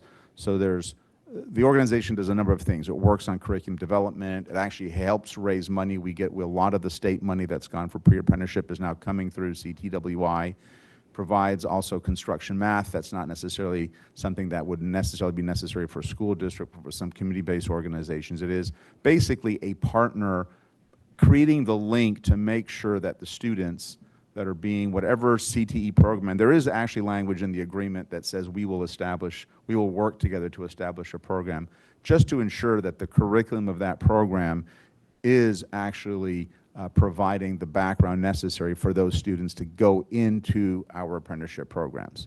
So that's kind of it doesn't actually provide the service, but it creates all the linkages. It has the relationships with our apprenticeship programs and helps with, I think, as President Bueno said, kind of the goal of direct entry for those students. Does that help? Thank you. Trustee Druin. So this isn't really a question, and this may ramble, so we'll see how it goes, but I kind of feel like sharing my opinion is important. When I first started interacting with the CWA, the thought that came to mind was a statement that all budgets are moral documents. And to think about this document as both from a lens of transactionalism, like what are we getting, what are you getting monetarily, but then there's also another dimension to it, a kind of moral or spirit, the spirit of the document I think Superintendent Van Schack was talking about. And I think and I should say that what I'm talking about now, my thinking is more, I'm trying to slim it down so we can talk, recognizing it's 9:55 p.m. and that kind of stuff. But there's a transactional dimension, but there's also a spirit and a morality to this, that if we as a district believe in career and technical education, then I feel that we need to walk the walk about telling students that if we believe that this is a viable pathway towards living in our community, that we need to walk that walk. And I think that this document strikes a balance of pragmatism, that it applies to projects over 750,000, that there's, as we've talked about, there's nuance in there. But the spirit of this is, I think, powerful to say that, you know, as a senior, we're going to work hard to formalize partnerships so that you can get a good job that probably pays more than I make in my current practice, and that you can live and work here and have a good life. So that's not the totality of my understanding of this, but I just wanted to, you know, hearing Trustee Prusso ask pointed questions to try and share some of my thinking about this document. Thank you. Yeah. I feel like I can see where this is going, and I want to be a team player. And I think what I would ask, what Trustee Guzman asked, and what I think what I've referred to before, I would really like to see some development, whatever it is that you can do that we don't see in our district now, whether it's pre-apprenticeships, whether it's help with our, we would like to start a construction CTE course at Del Val, whatever it is, like I can get on board if I can see that partnership, because as Trustee Guzman said, that's why I'm here, for the students, and I'm here for the taxpayers, and I'm hoping that this will work for both. But yeah, like I don't know what that looks like or how we make that happen, but I would love to see something tangible that we can look back at in 4 years and say this, or in 5 years when we renew this and say, this is what we did. Besides building beautiful buildings, which of course you're going to do anyway, but this is what we did. I would love to see that. Is that possible? I know we're not like, I'm not specifically, but I mean, I feel like, is that something we could work on or work towards? I mean, let me just say on behalf of the trades, we're 100% committed to that. You know, again, this is your decision. in 5 years, if there are no results, if we haven't been good partners, you can just simply say, no, we're not going to renew the relationship. But we have the capacity, we have the apprenticeship programs, we have the nonprofit, we have, a lot of ability to work with the district to develop those programs, because that's what we need workers. I mean, the other thing too is, a lot of us are graying out. We need more folks, and we are really looking at partnering with high schools to provide that workforce. So it's not just, we want to do it to be nice or to help you. We need it ourselves. And you look at the workforce, the folks that have spoken here, that have made the careers, we want that pathway. We want to strengthen that, because that's our future as well too. Thank you. Can I add something real quick? Please. So yeah, I'll just be direct. Like, what I'm looking for is, how are we recruiting our students for these? What's their retention rate? Are they staying on the job? Are they staying safe? And really, the recruitment piece, like talking about equity, are we reaching all students, and especially the students that maybe are the first in the families to navigate school here in this country? Those are my indicators. I'm just putting that, so it won't be, that's what I'm asking. I think Thank building you. from where Trustee Prusso was speaking, as well as Trustee Guzman, that perhaps part of this partnership is collecting data so we can understand the effectiveness in the long term. Because one of the things in high schools is, once people are gone, it's hard to understand where they move and to get that data. But if this is a partnership, then we can be collecting that data and we can assess as we move forward. Thank you. Just Trustee one Wong? last thing. I just want to say that, with all the cities been given RENA numbers by the state to build housing, and that this is a big issue in every city, including ours. I want to enter into an agreement where we get, we will, because we have construction projects that we want to do too, and we want to make sure that ours, we have an agreement to help us get the workers we need to get our projects done, because I know we have a lot of competition out there for all the different jurisdictions that need buildings built. So that's a big factor for me. Thank you. Any further questions?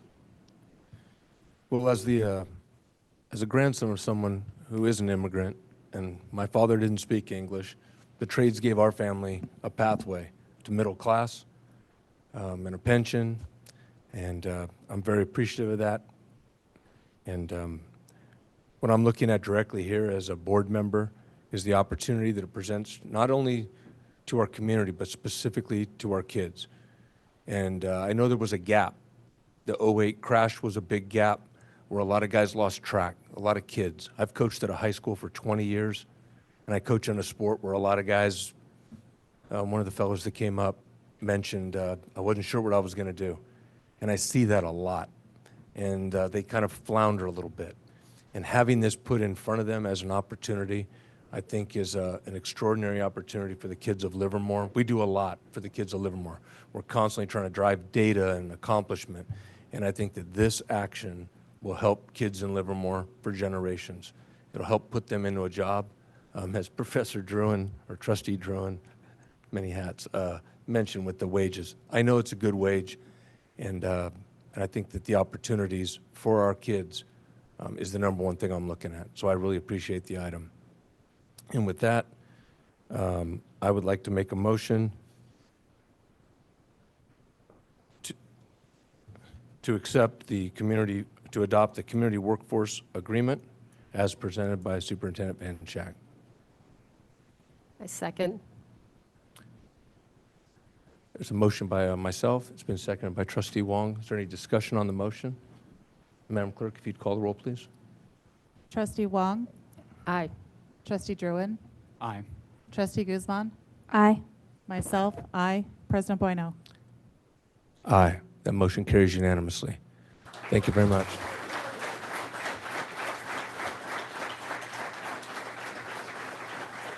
With that, With that, that item was on a move up. I believe we have one more discussion item, but I also have a request that we take a short break. And if we can recess until 10:15, that should give folks ample time to use the facilities. Okay, thank you. Recording stopped.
Recording in progress.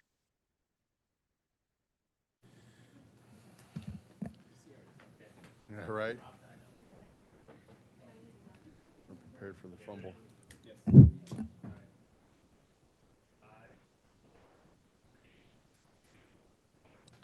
Welcome back. It's 22:15 hour, and we had moved up item 10.1, and we are going to return to our discussion item 10.4. So Superintendent Van Schack, if you'd introduce that. So return to 9.4, which is Math Placement Act. Jason Krolikowski is our Director of Secondary Education. He's going to provide to the board and the community tonight some information about how our students are placed into math classes. Thank you. Good evening, President Bueno, members of the school board, Superintendent Van Schack, and members of cabinet. Tonight I'm here to present the annual report on the Math Placement Act of 2015, which is a result of Senate Bill 359. To be clear, this presentation will not be as in-depth as the previous presentations we've seen, as this is an annual compliance report. The purpose of the Senate bill was to ensure that all districts in California had ninth grade students would report on their fair, objective, and transparent process for the placement of its students in math courses as they entered high school. There are four main areas that must be reported on: the math placement process, how are the students objectively assessed; the reevaluation process after the spring assessment and the summer have passed; the parent appeal process, and the annual review of where students were placed to ensure that there are no barriers or lack of access to math courses. This is a chart showing how an entering sixth grade student is able to progress through the middle school math courses. Our district also offers accelerated pathways that are available for students who are exceptionally advanced in mathematics. The typical pathway shows that most students will enter ninth grade ready to successfully take Algebra 1, and this will allow a student to graduate high school having completed Algebra 1, Geometry, Algebra 2, and perhaps pre-calculus or another math course. And then as entering as a college student, he or she would take calculus or stats depending on the chosen major. To graduate from Livermore Unified, all students must pass Algebra 1 and take a total of 20 math units. For the past few years, we've established a math placement matrix that focuses on using objective, quantifiable data for placement. The matrix combines data from math courses, previous year of CASP scores, and the results of the math diagnostic test through UC Berkeley. Once we've established a placement, we ask the school administrators and teachers to review the placement and offer possible changes. As you're looking at this slide, M is meeting standards, P is progressing towards the standards, T needs more time on the standard, and AC is an area of concern. I think I just spoke to the wrong slide, but this is what we use for the math placement. This is our third objective criteria. We will discuss, there was a question earlier about grades versus the final scores and how they could be so different of passing a class versus an objective criteria test. So I can speak on that a little bit after I'm done. But this is what we have all of our students from 5th and 8th grade take. It gives us a objective assessment that's outside of grades and CASP. And then finally, here you see our CASP scores based on what the students have taken. They get a number so that at the end of all three of these, a student can have a maximum possible score of 12. And we create ranges that equal certain courses. So obviously, the higher the number, the more advanced the math class a student will be placed in for 6th grade or into 9th grade. If after receiving the math course placement notification, a student or parent believes that the placement is inappropriate, the parent may follow the established appeal process.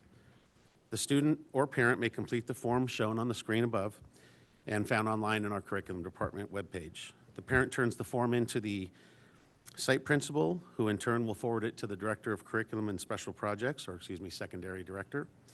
A meeting will be held to review the math placement, multiple measures, and discuss options. However, most of our math placement issues are resolved at the site level with the principal.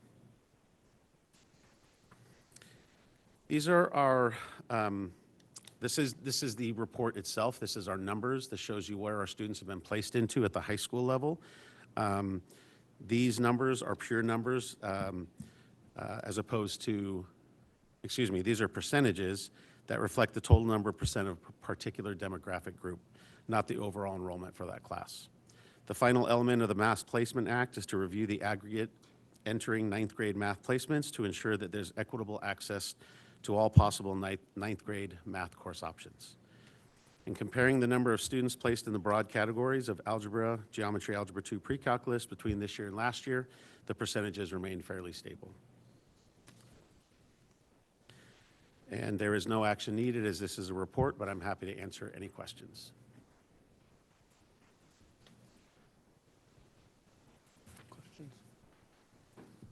Trustee Guzman? Okay. I realize it's late. We have no comment cards, so we'll close public comment. Math Academy is our like sheltered math or intervention. What is Math Academy? It's designed for our students who are not quite ready to take Algebra 1. Okay, thank you. Trustee Druin? Sure. Just quickly, the origins of this are relatively fascinating. As you can see, it came out in 2015, and the kind of impetus of this is, if you want, part of it was that we were seeing, black and brown students not making it into higher level math, and how do we stop that from happening? And districts arbitrarily holding students back in math. Oh, you got to be, maybe that's not for you, to try to make the process transparent and clear. So that's why we're doing this, is to make sure that that's not what we're doing. That's all. Thank you. Trustee Wong. I just have one question. The three criteria that determine placement, so based on those three criteria, they can be placed into Algebra 1, Algebra 2, geometry, like all the courses that are on that slide? Yes. So based on that test, you could be placed into Algebra 2 from 8th grade to 9th grade? Yes, if you, for example, though, there's a lot of students who have taken geometry in our 8th grade courses, so they would be placed into Algebra 2 next. Okay. And so that their scores are typically high and support that rationale. Okay. And I know we do have some number of freshmen who take calculus even freshman year. Mm-hmm. What did they score to be placed in the, I mean, I assume that's off that placement. There are plenty of kids who get the full 12 points, and then we move them into the next corresponding course based on what they took in middle school, or, what they took in middle school. Okay. Okay, well, that makes sense. Okay, thanks. Any questions? Thank you, sir. Thank you. Appreciate it. Thank you. And let's see, we're going back into our discussion action items. And if you would introduce 10.2, please. I will certainly do that. Item 10.2, I will invite Dr. Melissa Thede to present to the board and the community information about the single plans for school achievement, which the board has had an opportunity to see during a workshop, but we will present this evening. Thank you, Superintendent Van Schack. So yes, I am bringing forward to you the school plans for student achievement, as we do annually. And the school plans are developed to help improve academic performance of our students, with an emphasis on increasing the outcomes for all of our student groups, particularly our underserved students. It is a collaborative process which takes place with school site councils, the staff at the school, the site principal. It's a very collaborative experience so that everybody has a voice in the process. The SIPSAs, as we call them for short, are aligned to our local control and accountability plan goals. The goals are one and the same for all. There are 3 goals for each. The first goal is an academic goal, which is to increase the percentage of students who have the skills and knowledge to graduate from high school, college, and/or career ready. And this is really a focus on reading, math, writing, articulation, our graduation rate, our A to G completion, and our CTE pathways. So this first goal focuses on those areas. The second SIPSA and LCAP goal focuses on the learning environment, and it's to provide an engaging, clean, healthy, and physically and emotionally safe environment to support learning at the highest levels. This goal really focuses on behavior, social, emotional, and character education, attendance, and physical fitness. The third and final goal focuses on connection with our community and our families, and it's to enhance parent and community engagement and communication. And the focus area for the third LCAP and SIPSA goal is to create opportunities for meaningful parent involvement and communication and implementation of the standards across the board with our parents and communities' involvement to the extent practicable. The school plan, the plans were presented to members of our school board cabinet very recently, and principal teams presented and shared their school plans with all of us. We highlighted some common trends. We reviewed data from our dashboard. We talked about strategies to address any gaps that we could see. And these are the plans for the 23-24 school year. One of the nice things about that format is it does allow the opportunity for comments and feedback from both peers, our superintendent, and members of our school board. So you have that opportunity to dialogue directly with our principals and ask those questions. So the recommendation of our superintendent this evening is to approve the school plans for student achievement for the 23-24 school year for all of the schools listed herein. Thank you. We have no public comment, so we'll close public comment. No cards. Any questions, comments? And if none, it's an action item, so I'd entertain a motion on this item. President Bueno, I move that we approve the school plans for student achievement 2023-2024. Second. We have a motion by Trustee Prusso in support of the superintendent's recommendation on this item, and it has been seconded by Trustee Druin. Any discussion on the motion? Madam Clerk, if you'd call the roll, please. Trustee Guzman. Aye. Trustee Druin. Aye. Myself, aye. Trustee Wong. Aye. President Bueno. Aye. Motion carries unanimously. Thank you very much. Thank you. I believe you have a policy one this evening. We do. I'd like to invite forward Ms. Tracy Christmas, and she will present to you an update of an existing policy.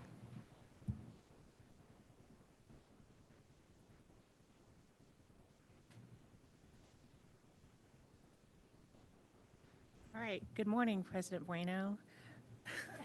Good afternoon, good evening, President Bueno. It's been a long evening. Board members, Superintendent Banchak, cabinet members, and my fellow directors behind me. My name is Tracy Christmas, Director of Student Services, and this is the first reading of Board Policy and Admin Regulation 6142.7, Physical Education and Activity. This proposed revision would update our board policy and admin regulation in order to keep our district up to date and in compliance with applicable state and federal laws governing educational programs. The significant points include, in the revisions, an updated description of the California Physical Fitness Test, PFT, that students in grades 5, 7, and 9 take annually, and also update the other exemptions category in order to comply with current CDE guidelines. The first adjustment reflects the change in the PFT that occurred 2 years ago.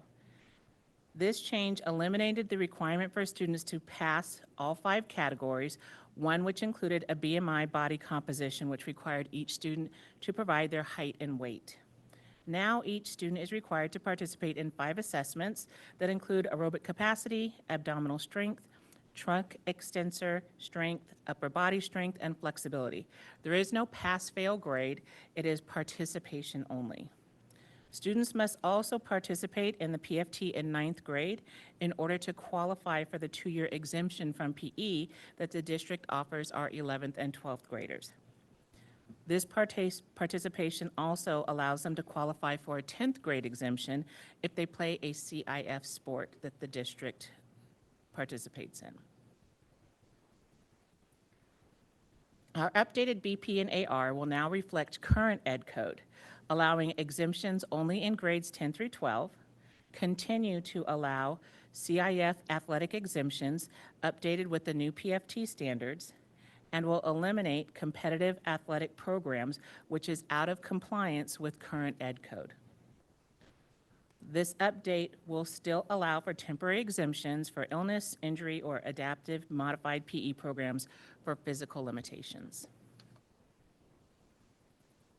And with that, The superintendent's recommendation is to approve the first and final reading of the Board Policy and Administrative Regulation 6124.7, Physical Education and Activity. Thank you. We have no comment cards, so we'll close public comment on this. Is there any questions, comments? Trustee Pruso? Sorry, I thought you were saying. Okay, my question is the 5 assessments. I know that in the past, they would have to do a certain, like they'd have to run the mile in a certain time. That's not the case anymore. They just have to participate? They just have to attempt it. They don't have Okay. They don't have to meet a certain time. They don't have to do a certain number of Do they have to sit-ups. complete it? They don't have to complete it. They just have Oh. to attempt it, participate in each one of those 5 categories. And if they participate in that, then they don't have to take PE in 11th and 12th grade? That's correct. And if for some reason they don't participate in 9th grade, they are allowed to take it over in 10th grade in order to qualify for the exemption. Then is there still, I know, right, currently, you can be exempted from 10th grade PE if you're in 2 sports, something? Is that still? If during, yes, so during the time when you are participating in a CIF sport that our school participates in, you are exempted from PE during that time, and our athletic directors do a great job at Right. managing that That's process. only for 10th grade. 9th grade is still required, is that Yes. correct? Okay. Is the salient change on that just you're removing competitive athletic program and inserting CIF athletic competition? Well, CIF athletic competition was in the board policy already. There was a provision that allowed for a competitive athletic program that goes far beyond and talked about Olympic level quality. Also, each of those categories did not reflect grades 10 through 12 for exemption. There is no exemption K through 9. Okay. And so that is what the update is, to comply with Ed Code. That was not high school. The competitive athletic program, that was for students who were opting out of PE in 8th grade and below? It implied that you could opt out of PE at any grade level. Okay, okay. But that's not in No longer. compliance with Got it. current Ed Code. Okay. Again, this is, I don't want to say boilerplate, but we're adopting language so that we're in compliance. Correct. This is not our change. Correct. Correct. Okay.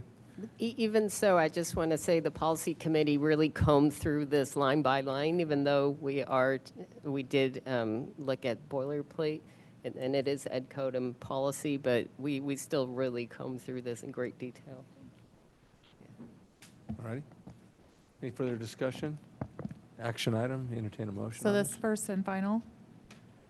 If this says first reading, we can. Is there any recommendation from our director on this?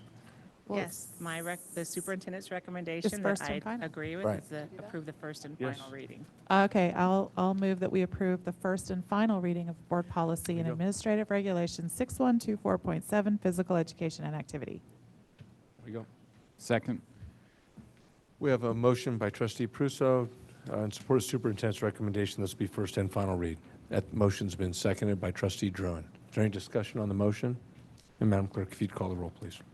Myself, aye. Trustee Guzman. Aye. Trustee Druin. Aye. Trustee Wong. Aye. President Bueno. Aye. Motion carries unanimously. Thank you very much.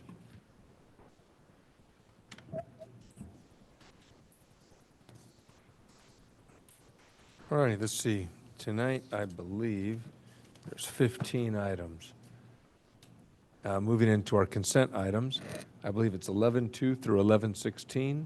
If no one would like to, if there's none removed, if someone would like to make a motion to move those in their entirety. President Bueno, I move that we approve consent items 11.2 through 11.16 in their entirety. I second that. Motion has been made by trustee Druin and seconded by trustee Guzman. Any discussion on the motion? And we have no comment cards. Okay, then Madam Clerk, if you'd call the roll, please. Trustee Wong. Aye. Myself, aye. Trustee Druin. Aye. Trustee Guzman. Aye. President Bueno. Aye. Motion carries unanimously. And on the consent resos, there are 2, 17 and 18 for current year.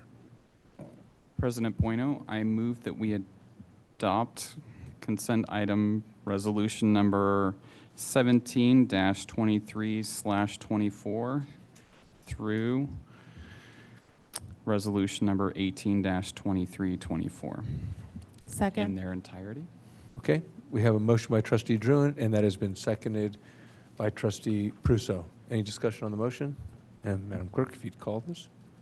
Call the roll, Myself, please. aye. Trustee Druin. Aye. Trustee Wong. Aye. Trustee Guzman. Aye. President Bino. Aye, motion carries unanimously.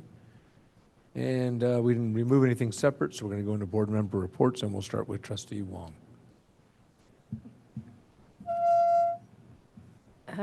I joined the rest of our board at the Innovation Tri-Valley Dreammakers and Risk Takers Award, which was great to celebrate our students. I attended Congressman Swalwell's Cybersecurity Summit, which I can sum up in one word: scary. Ask me for more details if you're interested. I also attended the Lawrence Livermore National Lab Neurodivergent panel, which was really great, and our special ed executive director, Frank Salvaggio, was one of the panelists, and he was fantastic. Attended a couple of really great events in the city, the Diwali Festival at the Bankhead and Korean Festival at the library. I had several committee meetings this month, policy, strategic planning, algebra task force. And then the board had several really great workshops, SIPSA, governance, and the high school schedule. I just want to let people know that tomorrow night, our Livermore Special Needs Parents Group is doing a workshop on demand avoidance, which I've been learning a lot about. It's at 7 o'clock at Civic Center Library, and I know that this can be really great. And just want to say happy Thanksgiving to everybody. Thank you. Trustee Prusso?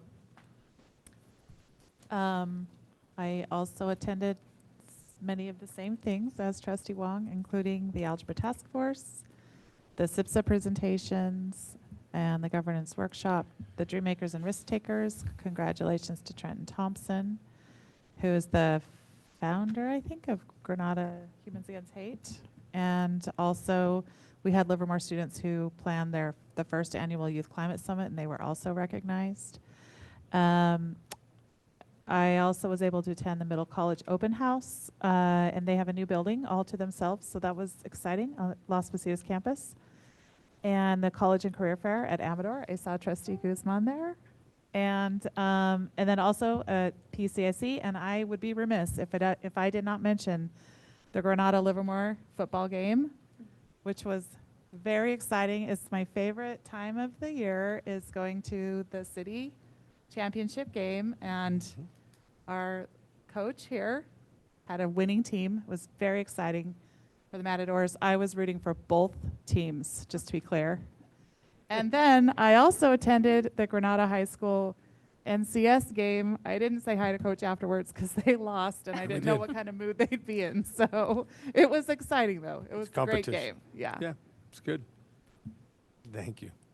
Trustee Druin. Let's see. I attended the strategic planning, Dreammakers and Risk Takers, the LGBTQ+ roundtable, special board meeting on governance, which was fantastic. Board workshop on academic calendar and high school bell schedules. Leadership Livermore. Today was Local Governance Day, which was fantastic. Fantastic. It was very interesting. Certain aspects of it, learning about Livermore. And also governance and thinking about how city governance works and the similarities. Assistant Superintendent Minky and I participated, and we're talking about that as well. I also attended a movie night at one of the elementary schools, but I wanted to take a minute and talk about effective filter. Effective filter is stress.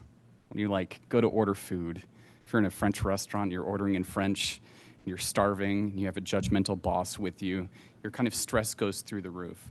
And I was thinking about this because I attended the Maryland Avenue Elementary Professional Learning on the day after Halloween, and Shannon Sousa and Emily Shull crushed it as far as helping their teachers understand what the LPAC test is. The LPAC is the English Language Proficiency Assessment for California. It's essentially when we're talking about moving up a step.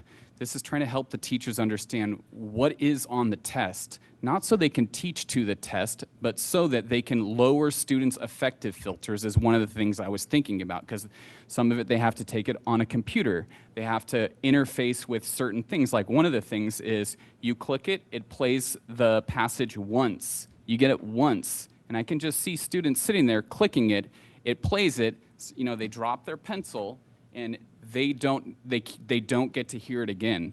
And so their teachers knowing to tell them things like, you get to listen to it once, so you got to be in the zone. So it's breaking down these barriers so they can, again, not teach to the test, but help them understand what the test is. And I think that that kind of training is really important for not just Maryland, but for all of the, you know, so gets Miss Sousa and Shull and, you know, have them preach to everybody, because I think it's important to understand what the LPAC is. If we want to see our emerging bilingual students move up a step or something else, then I think we need to do that. And the way that we can do that is we want the LPAC to test language. We want it to test speaking, writing, reading, and listening. Not nervousness, not computer skills, and not discomfort talking to a stranger. And all of those things are things that could be built up that students are engaging with. So I'm looking forward to trying to address that. So that's some of the stuff I was thinking about doing. Can they go to all the schools? I don't know. I'm not in charge of them. I have to talk to Joe. Would you be in I'm going to volunteer them to go to all the schools. Yeah. Because I think that would be really helpful for our right? Yeah. I'll let Thank someone you. else Thank you very much. follow through with Trustee that. Guzman. Yeah. So like many of my colleagues, I too went to the Dream Makers and Risk Takers. I attended the special board meetings, the LGBTQ plus roundtable. I also visited Junction, and I had an in-depth conversation with the principal, Garza, and also got to go and do a tour. They're very excited about, they're going to get Quest Science Center is going to be there. They're also getting a wellness center, which is fabulous. So there are a lot of good things happening. I also attend several community events, many that are in the nonprofit sector. I went to, and many of these nonprofits have partnerships with our school district. So for instance, I went to La Familia's Dia de los Muertos event at May Neeson. I also attended Tri-Valley Nonprofit Alliance Power of Giving event, where they honored several nonprofit organizations. And again, it's just good to see, because many of these nonprofits work closely with our schools and our students. So yeah, thank you. Thank you. I do attend many of the events. Late hour, I'm not going to rehash which ones. And thank you for the recognition. Yeah, it was a good game. One of the reasons I coach in this town, and I have for 20 years at the high school, is what it does to the community. And yeah, I've been a coach at Granada, but when I was coaching youth football and baseball and all those other things, it's just the sport, and it's just seeing what it does for kids. And when you see the impact that those kids and their dedication and their sacrifice, the late nights, early mornings, what it does for the community, the electricity, that environment that it creates, how it brings community together. Even if you're not a person who likes sports, and there are probably people there who could care less. But what? Yes, some people do that. But what it does for the community and how you see the community come together. Trustee Prusso had her custom shirt made, Olay and Yeehaw or something on there. And it's just seeing how community comes together. And I think that if you build good humans, they will do that inherently. And these type of activities, our rivalry between the two schools is not, I don't want to say it's not a rivalry, because it really is. It's super competitive. But if you look around it, like the dance crew and the cheerleaders and even the food trucks, everyone kind of works together for this community. And I think that some of the things we did here tonight, most notably the CWA, it's about community. We have an extremely unique community. I'm not sure if it looked past tonight, but one of the speakers, I don't remember the gentleman's name, he came up and he said he was 8th generation Livermore. And so when people ask, where do you live, how long? I say, I've been here about 40 years. We're pretty new to Livermore. But an 8th generation person is, I don't want to say it's not common, but it's not uncommon in this town. And so between our lab and the way that this school district employs so many people, the politics in this town offer us some opportunities to build community that I do not believe you can find anywhere else. Many of our friends are from other places, other states, different areas of the country, and I think we have an extraordinary little niche, a little piece of earth that we call Livermore. But I think that we're extremely lucky and fortunate to have all found this, and that's why I like the work on this board, because we're preparing the next generations of kids to continue to build community in this little place called Livermore. So that's it. And I have a little bit more free time. My 6-day-a-week endeavor for football is, yes, it's over. But Congratulations, Mr. on Van Schack. that. This is the last week of the first trimester, so 13 weeks in, and I think it's great that it butts up against Thanksgiving, because it really provides an opportunity to thank those who have put forth significant efforts over the last 13 weeks to engage in a process that, progress is difficult, and progress often involves facing some things that are difficult to face. And I think some of the data that we look at, it's a lot easier to shove that to the side and say, let's focus on happy things. But happy things don't always lead to progress. And I know it's a difficult shift for many people. Change is hard. But I really want to thank, in the spirit of Thanksgiving, thank those who spent the last 13 weeks really attacking the challenges that we have. And I feel really good about the progress that we're making. I feel like we have good plans moving forward. But I also know that those plans come as a result of confronting the realities that not all of our students are succeeding at the level that we want. And so, again, I'm just really thankful for the work that the folks are doing, not just on the physical work, but the mental work that comes with re-examining long-held beliefs about what works and what doesn't work. And so I'm really heading off into the second trimester with a renewed sense of optimism. I think I appreciate the board's questioning of some of the things that are happening in our schools, because I think that's really necessary. It's healthy for us as an organization, and I'm just appreciative of the work that's being done and the work that we still have to do. And so, again, as Trustee Wong said, happy Thanksgiving to folks, and I hope the week away is restful. Thank you very much. And with no further business, we'll adjourn at 22:47.